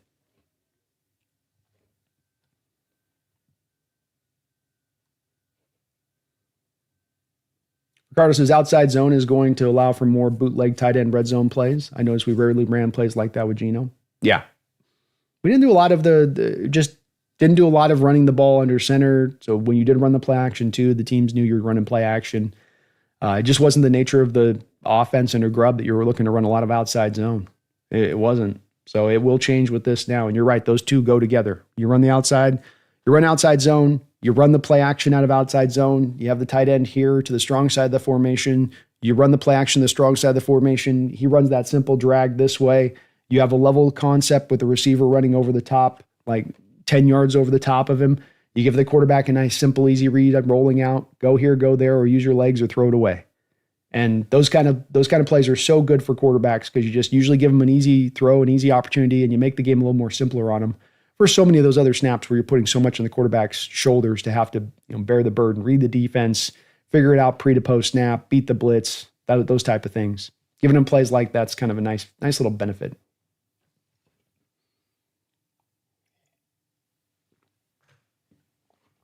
Besides says, I want to make a habit of dominating Lyle and McVay before they go holy. King Bomber saw reports on Milroe already improving his form and correcting his technique. Is it out of the possibility to say that training camp he takes the job? Yes. Yeah. Very careful on these kind of reports, King Bomber. I mean, you've been along enough, I'm sure, as well, to see this in many other circumstances and situations with quarterbacks that are working on their mechanics. I can go and back if you want. I can go Google a whole bunch of Tim Tebow's fixed his throwing motion this offseason articles coming out of Denver on a couple of year basis. So when the guy's throwing on air, when he's not in pads, when they're not getting hit, things can look really good. You can sit there and think about your throwing motion through the throw motion, and your feet's in the right place, and the arm's in the right spot, and everything's in. And when you get to the live fire on things, it tends to be where you're going to fall back on muscle memory. And that's the point of it kind of being that you want to give them this 2 years to work on the form, to work on delivery, to work on quarterbacking, is because it's not something that gets solved in just a 2-3 month process, King Bomber. When you're going to reset muscle memory deeply set in from 19, 20 years or 10 years of throwing a football, that's going to take more than just that short period of time to get there. At least I'll say, King Bomber, historically, that's been the case. That if you're going to have a guy that's going to correct his throwing motion, it's not happening overnight. And I would say that if you're going from taking Milroe here in March and having his throwing motion just fixed now in June, that's kind of a little bit of like overnight to me. The reference I've had of this is that I go through it, King Bomber, and I'd love it if you've got a name that you can mention that I'm off on this. People like to say that this is the case with Josh Allen. It really wasn't. Josh Allen did not wholly really change his form from what it was in college to what it's been in the pro. What it is that he had guys that could just catch the ball. He had nobody at Wyoming that could catch those heaters he was throwing. And so he had a bunch of guys that were going to be cowboys and ranch hands, and so he's trying to throw the ball they can't catch. But I just don't have a rich history of a lot of quarterbacks rebuilding their throwing motion from college to the pros. The one guy I've got that's done it that I can think of that did it and did it to a large degree, to the same kind of large degree that you're going to need to see from Milroe, is Aaron Rodgers. And Aaron Rodgers didn't do it overnight. 3 years. 3 years from that throwing motion at Cal coming out robotically and every throw coming up from here in his ear, and he's like holding the ball here. Go back and watch that Aaron Rodgers tape and you're like, oh my God, it doesn't even look like the same quarterback. Took him 3 years, changed his motion, got it fixed, got it corrected, got it perfected, and he was ready to roll. You got to have something similar for Milroe. It's not going to happen overnight. And so I know these stories come out, but you just have to understand, King Bomber, with me and cover looking at the sport 40 years. I've seen this so many off seasons with so many quarterbacks. And I just don't see too many of those quarterbacks that once you get to the season, you actually then see that correction brought into play. But I'm hopeful. It'd be great. But still, there's no way you're starting him this year. It just doesn't make any sense to do so. He's not ready to play. He's not ready. He may fix his throwing motion. He's not going to be ready to play from the neck up. It's kind of the two parts with him that you have to fix, which is both throwing motion and the ability to process. Not to mention footwork, dropping back under center. There's a lot there that needs to be undertaken.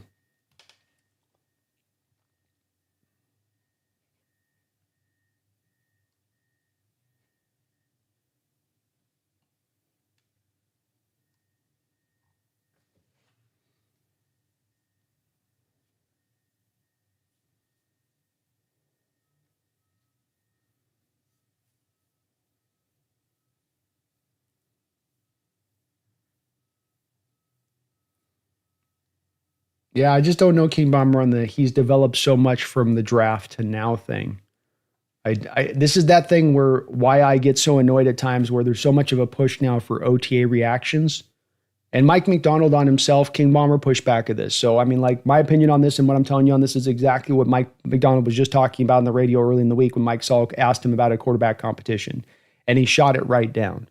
Because this stuff, he has the same outlook of it that I do on this. These are OTAs. These are throwing on air. These are 7-on-7. These are not in pads. Having any takeaways from OTAs is really kind of silly. It really is. It's nothing close to actual football.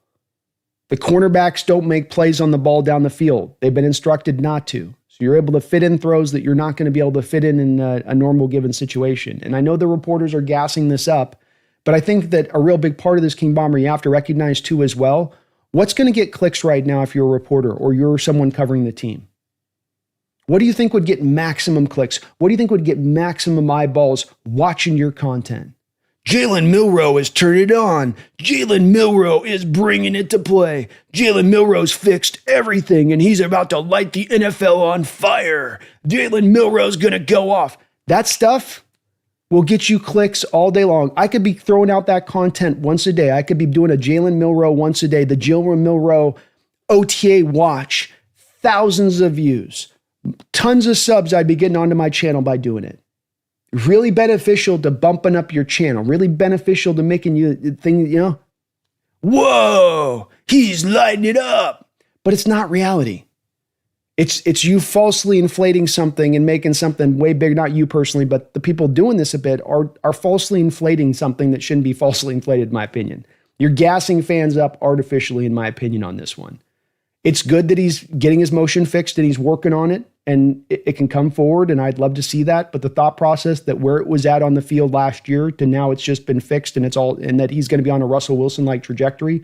No, Russell didn't have to fix the issues that Jalen Milroe had to fix when he came out of college. Russell Wilson was a finished product.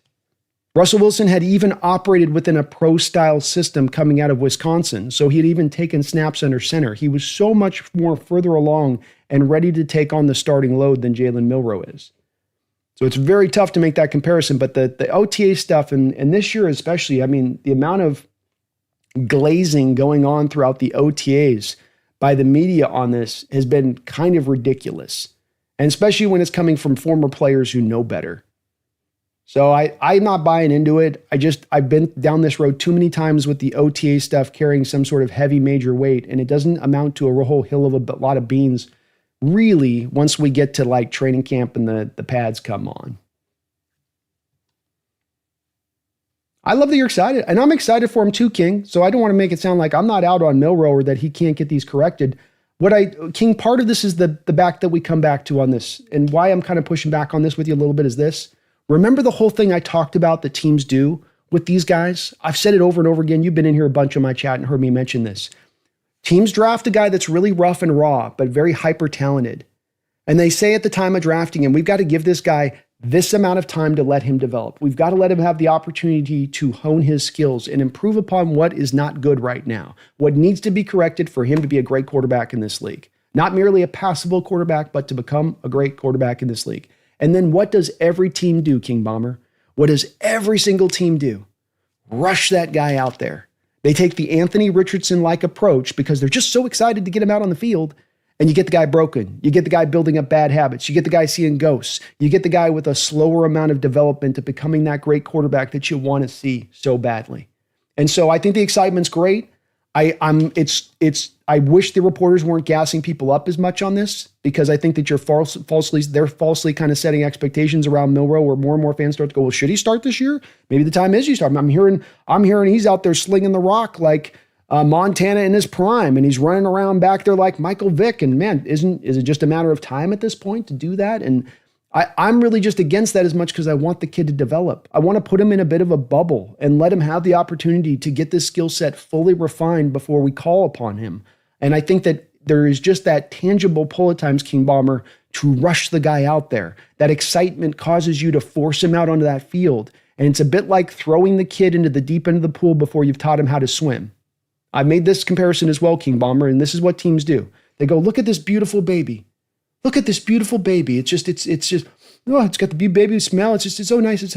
Look at this beautiful baby. And they go over to the deep end of the pool and they throw the baby into the deep end of the pool. They don't get in the water with the baby. They don't show the baby the technique to swim. They take the baby and they throw him into the pool. And then the baby drops like a rock to the bottom of the pool and drowns and dies. And then the team looks at that and they put their hands on their hips and they go, boy, that was sad. Let's go get another one. And then they complete the cycle and go there. So when I'm pushing back on this, it's not a lack of excitement for Milroe. I am excited for him. I'm hopeful for him. He is as talented as you will find at the quarterback position, no doubt about that. But I am as certain about this point of his evaluation as anything else. He needs time.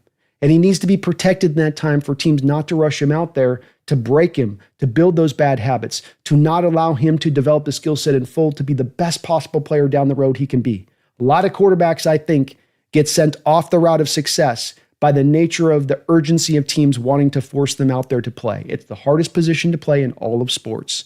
And he happens to be one of the rawer, rougher quarterbacks coming into the sport that we've seen in recent years, that to get to the realization of that ability and what he can bring to the field. So I love the excitement. I do. I don't want him to seem like I'm pushing him down on that. I just want to give him the time to let him develop and let him become that player rather than what so many teams do, throwing that baby into the deep end of the pool and going, why didn't it swim? Why isn't it swimming? I thought they just naturally float.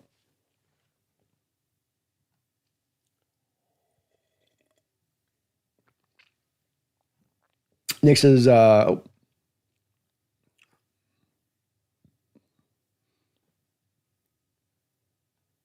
Mr. Dog says, how did they not correct his throwing motion at Bama?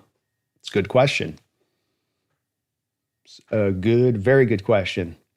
Nick says, B, this happens every single damn year with Justin Fields. Every offseason it said he improved his throwing mechanics. You're 100% right. Fields is one of those guys that's currently being mentioned about that over and over again. I've seen that this offseason. Him in a Jets jersey and people like under his Twitter, like, look at the motion. The motion's so pure now. It looks so much different. It's amazing now. And you're like, da, da, da, da, da, da, and you're watching and you're going, yeah, this is what was said in Chicago too. And it's the tough part about this is when you're on that practice field, you can sit there and you can go feet here, foot here, arm back here, roll the torque, pull it all together, go another rep. And you're thinking about your throwing motion. You're thinking about going through it, but it's not muscle memory at that point. Now you're on the football field as a quarterback. I got to read the defense. I got to read the technique. I'm reading the leverage. I've got to maybe change the play call, change the protections. Now you can't sit there and necessarily think about that full throwing motion, foot out front, get your torque, twist, get the finish, get your hand out there to the right spot. You can't think about those things once you're in the actual live games like you can on a practice field when you're not in pads, when you're throwing against air. That gives you the opportunity to be able to kind of go through that stuff and make it look really good and really cool. But it's not necessarily a representation of what it will look like once those pads come on and you actually, do get on the field with it. King says, and if Sam were to be injured, Milroe would take over and Locke would be the starter in the upcoming game. I think that they're going to go with 3 active quarterbacks on game day, King, because they are looking to move him on some sub packages in there to use his legs. But Locke is essentially going to be your backup quarterback, and Milroe would be your third. I don't know how they're going to do the lineman thing, though. You do bring up a good question on that, King, of how they're going to carry somebody's going to have to be pulled. If you go with the 3 active quarterbacks, somewhere else you're going to have to pull off and go with one less. And I think that they'll probably carry one less receiver this year, but then does that then go to the Robbie Oots essentially, and you still then carry 3 tight ends? It's kind of hard to say on this. They haven't really given us quite the feel of how they're going to look to do that because it is a little bit of a tough numbers game there.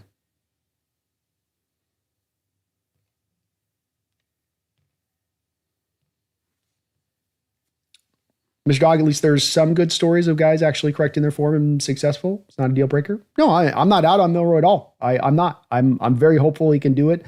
I think it's hard to do it. I think it's not just an easy thing as much as you just need work ethic. And if you got work ethic, you're going to correct the throwing motion.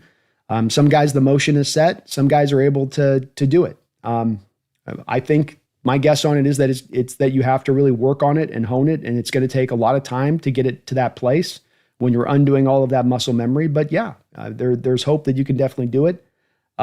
It's as much just Mr. Dog that there's the push right now, and I felt it subtly here in my chat. I've seen it online where there's already that growing subtle push there of, the backup quarterback is the most popular man in town for a reason as a cliche. And there's going to be that draw to go for the exciting new shiny toy in Jalen Milroe, and let's go see our shiny new toy. I don't want the old busted goods in Sam Darnold.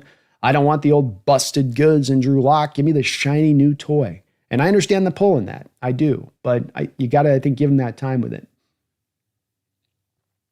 King Bomber says, true, Brandon. He's got a long way to go. I hope we have our next Josh Allen in 2 years. Me too as well. And if there is a guy that can break through, I know sometimes the stuff can kind of come off as maybe seeming like I'm being down on Milroe, which I'm not. Everything has been very encouraging about what we've heard of him.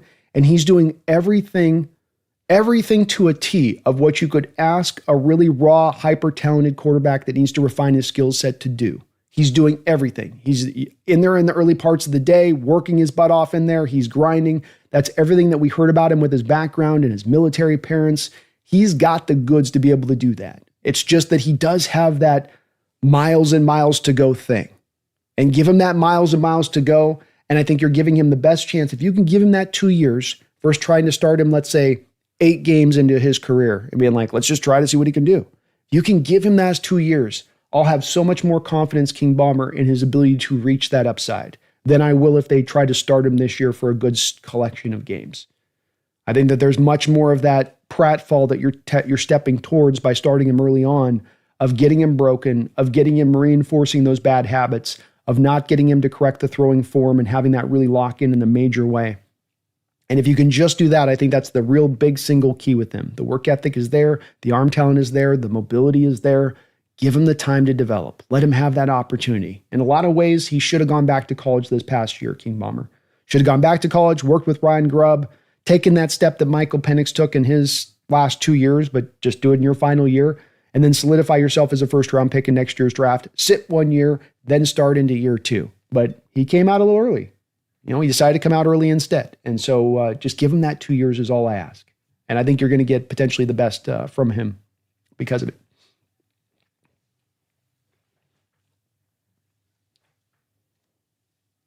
King says, true, posting on Milrow would get the most clicks. It would. And I don't hate people for doing it, King. I don't. I hate a little bit of the gassing up fans. I don't like that. I don't like falsely inflating or gassing up fans. That's the part where I get a little bit like, come on, guys.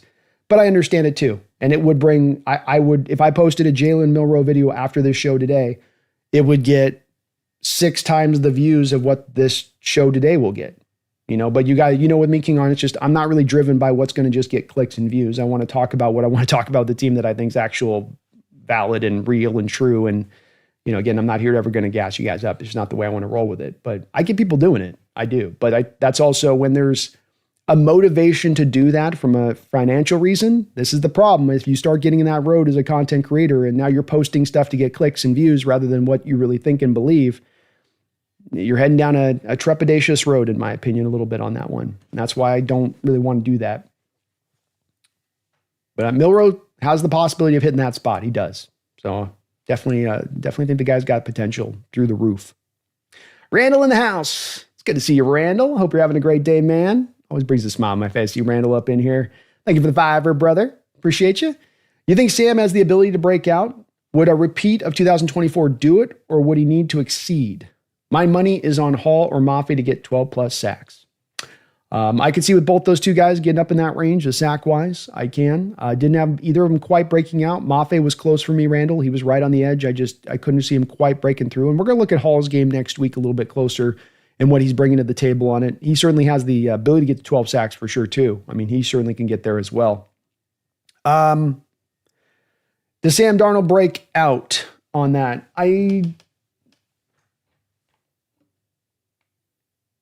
I don't think so, but there is a lot of coaches in the league that love Sam Darnold's talent, and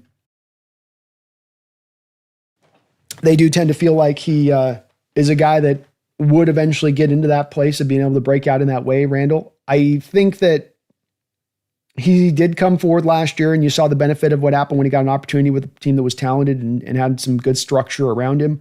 I think he's going to get some similar kind of structure here this year, which will allow him to replicate a lot of what he did last year. Maybe not quite to the same degree, but maybe at least close. Another part of last year and what he did do statistically, which was very impressive, is that he produced what he did despite being sacked very close to the amount of times Gino was sacked, and despite being under a very similar amount of pressure that Gino was under when he got to the bottom line of a full season. And so he did produce that year without everything being necessarily all in his favor. He had a lot in his favor, but not necessarily everything.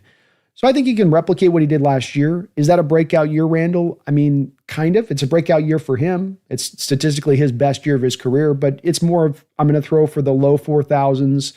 I'm going to throw for 30 touchdowns. It's a very above average year for a quarterback, but I wouldn't call it a breakthrough kind of season. He'll be probably rated in that near territory of a top 10-ish kind of quarterback by PFF where he'll land at. So still very good. And for the contract you're paying him, which is basically a blue collar contract for NFL quarterbacks, you're getting bang for the buck at that point. You're not overpaying for performance like so many people are at the quarterback position. But I don't see a guy to me that throws for 4,500 yards and 36 touchdowns. I don't see that in his ability. I don't think he's quite precise enough accuracy-wise, Randall, first off. I think that there's times where that thing can kind of float on him a little bit. I also just don't think you'll get the opportunities to do it because you're going to run the ball so much and you're going to play defense and you're going to shorten down games and shorten down possessions. And I think with that, it just isn't going to have the statistical opportunities to be able to light it up like that. But I think he can match what he did last year, Randall. I do believe that. If he was going to exceed beyond last year, you're going to have a top 5 defense. You're going to have a running game that's just dominant. All these things will be kind of working in his favor to then get that best version out of it. He's not the guy that's going to put you up on his shoulders and make it happen on his own. So for that to happen, it would need to be Randall to exceed those last year. He'd essentially need to have the supporting cast be even stronger than it was last year.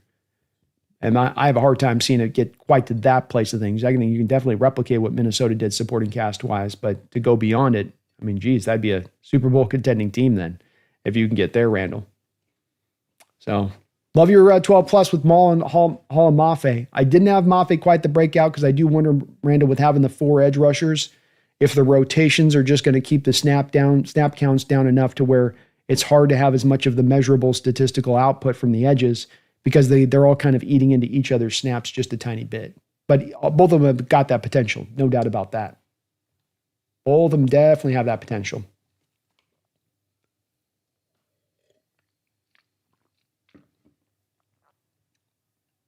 Nick says, this might sound harsh, but I think there's a better shot Milroe has a successful career as a wide receiver like Terrell Pryor than he does having a successful career as a quarterback. Hopefully I'm wrong. Well, to your point, there's not a rich history of these guys who have to have so much rebuilt, who have to have so much kind of corrected, even if they're really hyper-talented, of reaching to that spot. It's much more of the commonality of those guys never are quite able to round out that skill set. But there's a lot of factors at play. A lot of factors at play for quarterback success.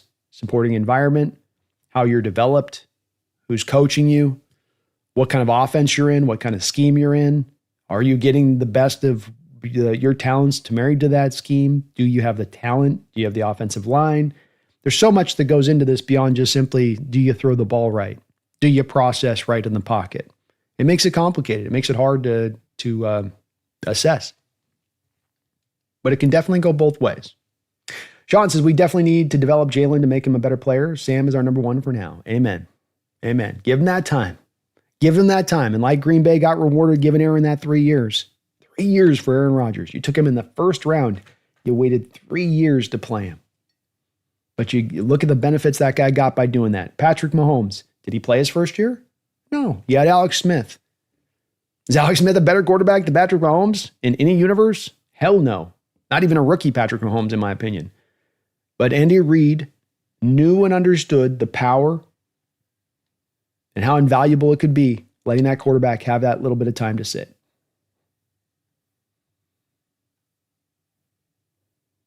Younged every year at training camp, insert player name is the best shape of his career. Yeah, they did. That's another game that they like to do.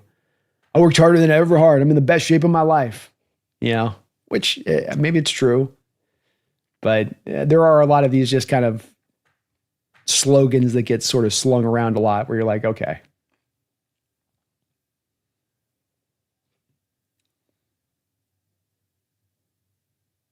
Kid Bomber says, oh yeah, I'm with you on that, Brandon. He's absolutely got to sit for 2 years to be great.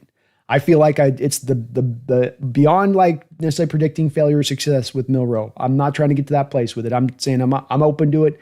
I'm certainly in on the talent with the King where I can see the talent. I know it's true. When I say, this guy's got more arm talent than anybody in this draft, probably. Definitely better wheels than anybody in this draft. I mean, to have that those two combinations alone, the talent is absolutely through the roof on this kid. It's not merely, it's good. It's through the roof. But just give him that time. Let him be in that film room. Let him learn from these quarterback vets. Let him lock that muscle memory in and have it be second nature 2 years down the line, where there is no thinking about getting your leg in the right step. Just stepping in the right direction, for instance, with him. The most simple thing that you learn in even baseball. Step to where you're throwing the football. Step to where you're throwing the baseball. I want to go here. Step to that throw. Just one part of the throwing motion. Just one part of many parts of the throwing motion. Step in the right direction. But just that one little simple thing that you get from Milroe on tape, over and over again, he's got to step over here. Stepping over here. Ball's going this way. Stepping here. Throwing the ball that way. Stepping here. throwing the ball out wide on an out route, step towards your target.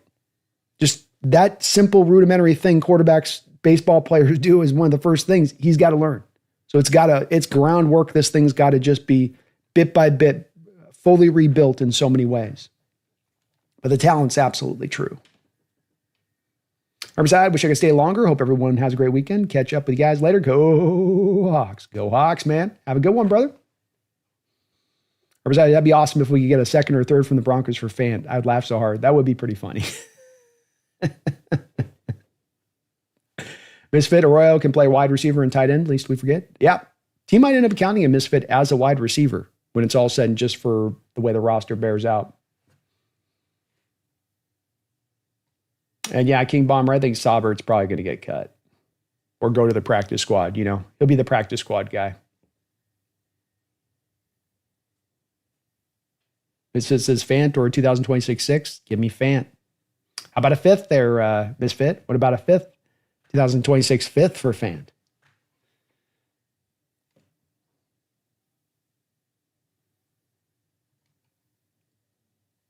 How about that?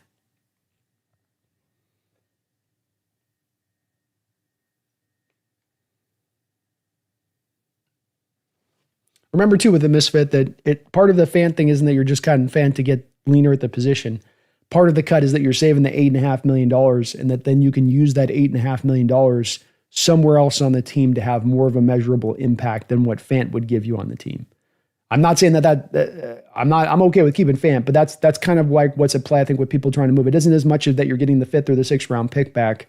That's what you would hopefully get back, but then you're freeing up the $8.5 million to go and get some real impact somewhere else. Martin Lawrence, thank you for 5 months as a Hawks Nest member. I appreciate you for that. Martin, he says, will we have more than 3 running backs on the roster? Yeah. Because you're going to run the ball. You're going to have more carries on the running backs, more chances for injuries. You want to have a deeper stable of running backs that you can call upon. So I think you're running with 4 running backs and Oots. I think you're at the very least going to carry 1 less wide receiver than you have in the past to accommodate that extra fullback on the roster. Could be too that they come down to only carrying 2 tight ends. This is very much to me with I could flip a coin because the team's not giving us Martin any indication about who they want to carry where, and Kubiak is the new denominator here, makes it very unpredictable about which way he's going to want to swing on this one. So hard to say. I can speak with certainty that they're going to carry 1 less receiver, but then there is also the part of, do you still want to carry the 3 tight ends?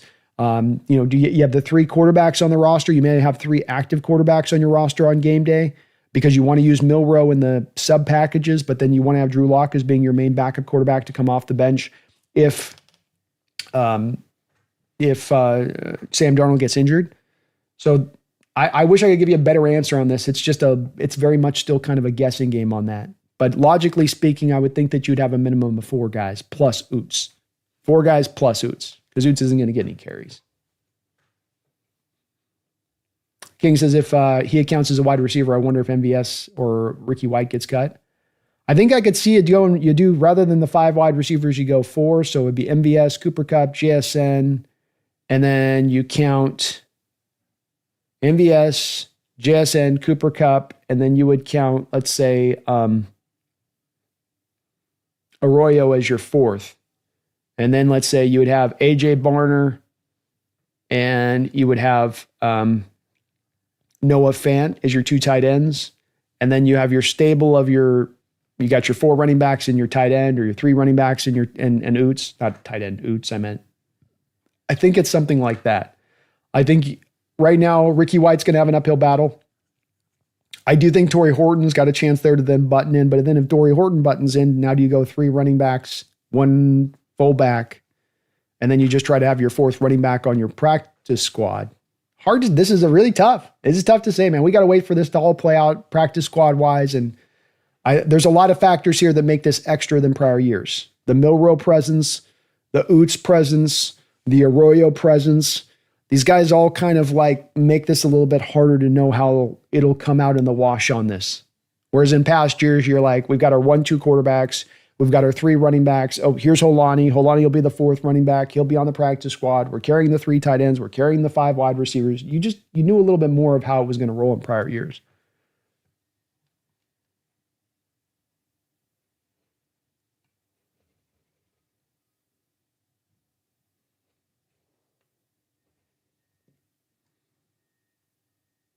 Misfit says, what would you guys want in terms of something else with 8.5 with Fant?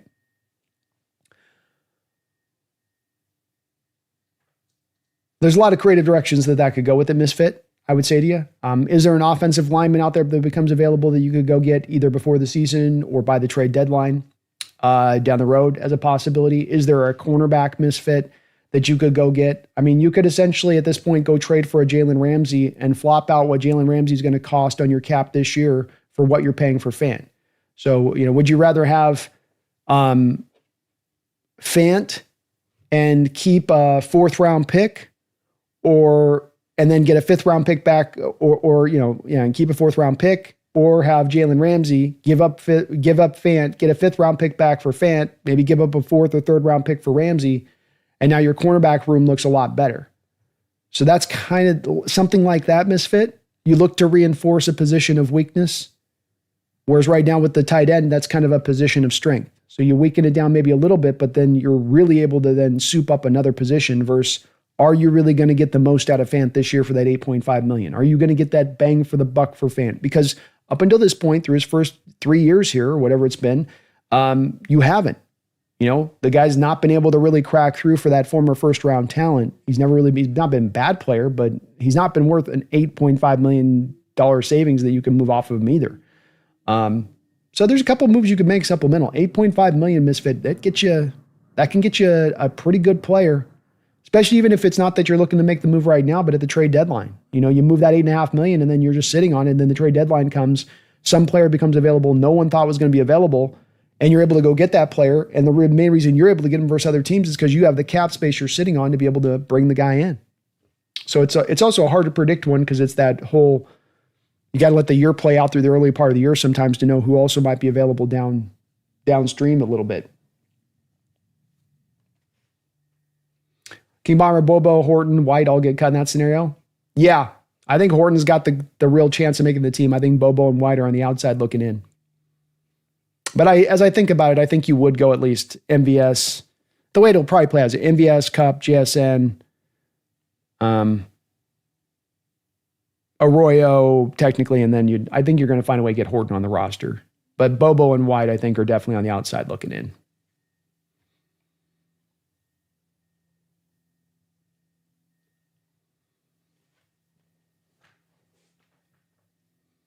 Randy, I think it was Hawksnest that broke this down. Vikings sole line, mini metrics was really bad. If I remember correctly, they ranked around 25th or 26th. Yeah, it's sort of the tale of the two seasons with them, Randy, because when they have the early part of the year, the first half of the year, where you have Darisaw and Brian O'Neill, your two starting tackles, two of the better tackles in the league at what they're doing. The line was playing okay. Interior of the line started to play worse as the year went along. You lost Darisaw. Brian O'Neill then got injured at the end of the year, and then it just kept going backwards. But to your point, yeah, the basic metrics of the Vikings line would be this. They ran block way better than we ran block. They were kind of middle of the road in that territory. We were late 20s, but the pass protection, that second half of the year got really bad. And so I think, he was sacked, I want to say like 2 less times than Geno Smith. And technically, at least by the NFL stat tracking, he was under pressure technically more than even Geno was. As just far as pressures are concerned, bottom line on that, that's a little bit of a volume stat. But to say that he just had a grade A offensive line and that he was able to work behind that all last year certainly was not the case with Darnold. There was a good amount of time that he was under pressure. It is complicated though, Randy, there where it is that bit of the cut between the two different halves there, or you got through 3/4 of the year this way and the fourth year was just god awful. The other stat that stands out that's very much indifferent to what Seattle had here last year and what may not have this year as well is that he had the ball, I think, for 3.6 seconds on average in the pocket last year. Geno was at 2.82. So there's a pretty significant difference in how much time one had to throw versus the other as well. But yeah, in general terms, that offensive line for the Vikings in pass protection wasn't particularly good and definitely went downhill majorly once you lost Darisaw for the season.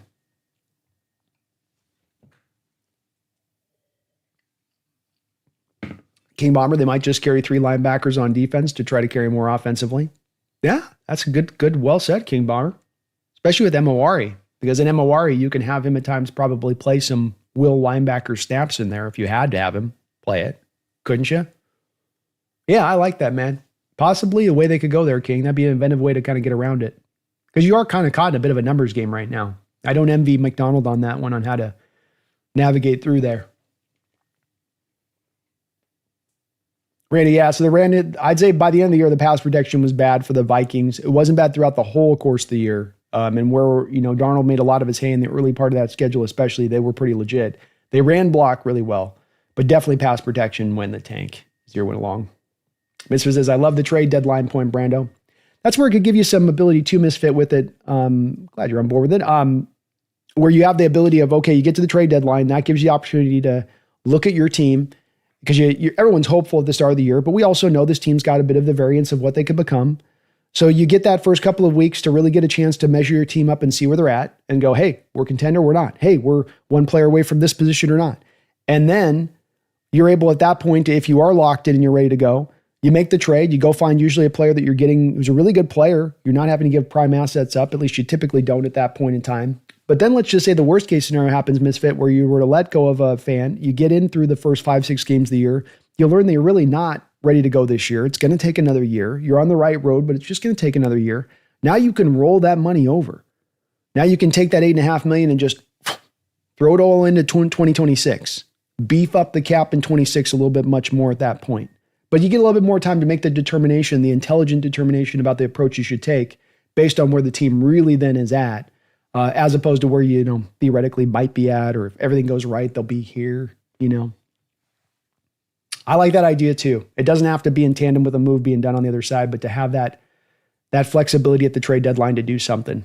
Because I know in recent years past, we've been able to get some really good players at that time, and sometimes it's just the difference of having the money that you can take on. Being able to take on Quandre Diggs' contract at that time of the year when you made the midseason deadline trade for him. And that's really the big part. It's not about whether you have the draft capital to give up or you can come to common ground with the team that wants to make the trade there. It's really about what the player's making and whether you have the cap space to accommodate it or not.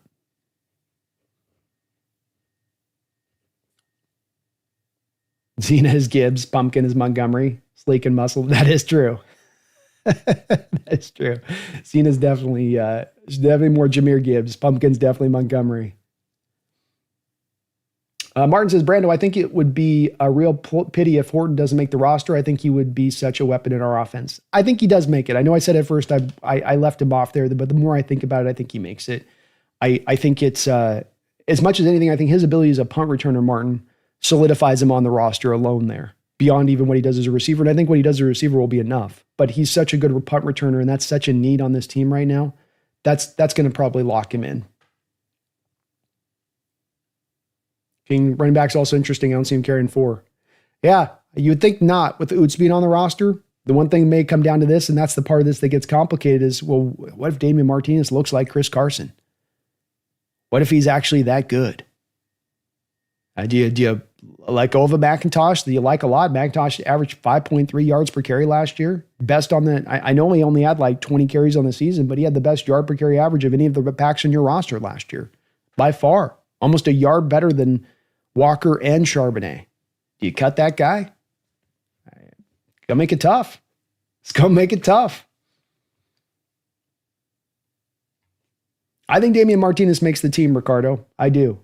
And maybe it's McIntosh is the one that who's got to be a little bit worried back there. But I think, too, that the team ends up in the pickle here, King, Ricardo, that I think they look at the 4 backs and we love these 4 backs. We're going to want to run the ball. We're going to run the ball a lot. We know our running back field's going to get probably depleted as we go through the course of the year. So having 4 backs is going to actually be pretty valuable to call on that stable of guys when we need to.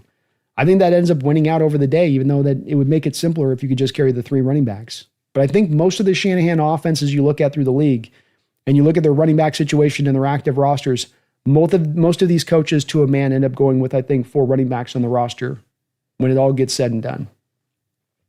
I do believe that that's the way that does roll. You know what I mean? You know what I mean? All right, well, we are almost 2 hours on in today, so we will put a little bit of a button up on the show here at that point. If you guys can for me, please, please, please hit that like button. Maybe get subbed on up if you get the chance. I would really, really, really appreciate it as we do continue to motor on through here into the off season. I want to thank you guys for watching today. I really do appreciate it. We're going to be coming back next week with a load of shows and starting out looking at the 2-quarterback outlook next year, though I am saying we got to sit Jalen Milroe and give him his time to sit. That's me saying give him the time to sit in regards to ascending to a starter job, ascending to being a full-time starter. You can sit him and bring him out for some smattering him stops, for some RPO stuff, and I don't think you're going to break him that way. I don't think you're going to build bad habits that way. You give him a couple snaps a game here or there. I think you can find some usefulness in it, and that does provide a nice little curveball that you can throw at defenses. So we're going to be looking at that on Monday, and we got some more shows then beyond that, looking at the curious case of Riq Woolen and what he says as a player and kind of where he's at and what he needs to do in last year, kind of what happened a little bit with him. So we'll be looking at him, Derek Hall as well. So a couple of players that we're kind of on the line with that have some good parts to them, some stuff we got to talk about that's not as great, but I'm still very hyped on both of these two guys as players. Hell, I got Woolen as my breakout player, so you know I'm hyped up about what I expect him to be able to get done this season. So we're going to keep these cranking along here into next week. Got some really great shows set up for you guys, lined up for you guys. We're going to keep it rolling. We got the NFC West Roundtable on Tuesday. We're going to be looking at the defensive positional groupings on that point, and I think we're going to come out a lot better in that one than we did on the offense. So do be looking out for that, as that will be coming off our channel here on Tuesday as well at 6 o'clock Pacific Standard Time. I do appreciate you guys watching. Like I said, like Ryan does say, please do hit that like button. It does help this channel out, helps me grow, helps me show up on the algorithm. I really do appreciate it. Brian says, man, I'd keep 4 running backs, even if you have to put it on the practice squad. Depth at running back is gold if you're going to lean on the run game, especially with these backs, man. I mean, these particular backs and just these particular ones, Walker, Charbonnet, McIntosh, Martinez. I think these guys are really good backs. I don't think that there's another team in the NFL that's got as good a stable of 4 backs deep as we do. And to your point, you're going to use them, so you might as well hold on to them. It would be one thing if you're going to be like Grubb last year, throwing the ball 70% of the time.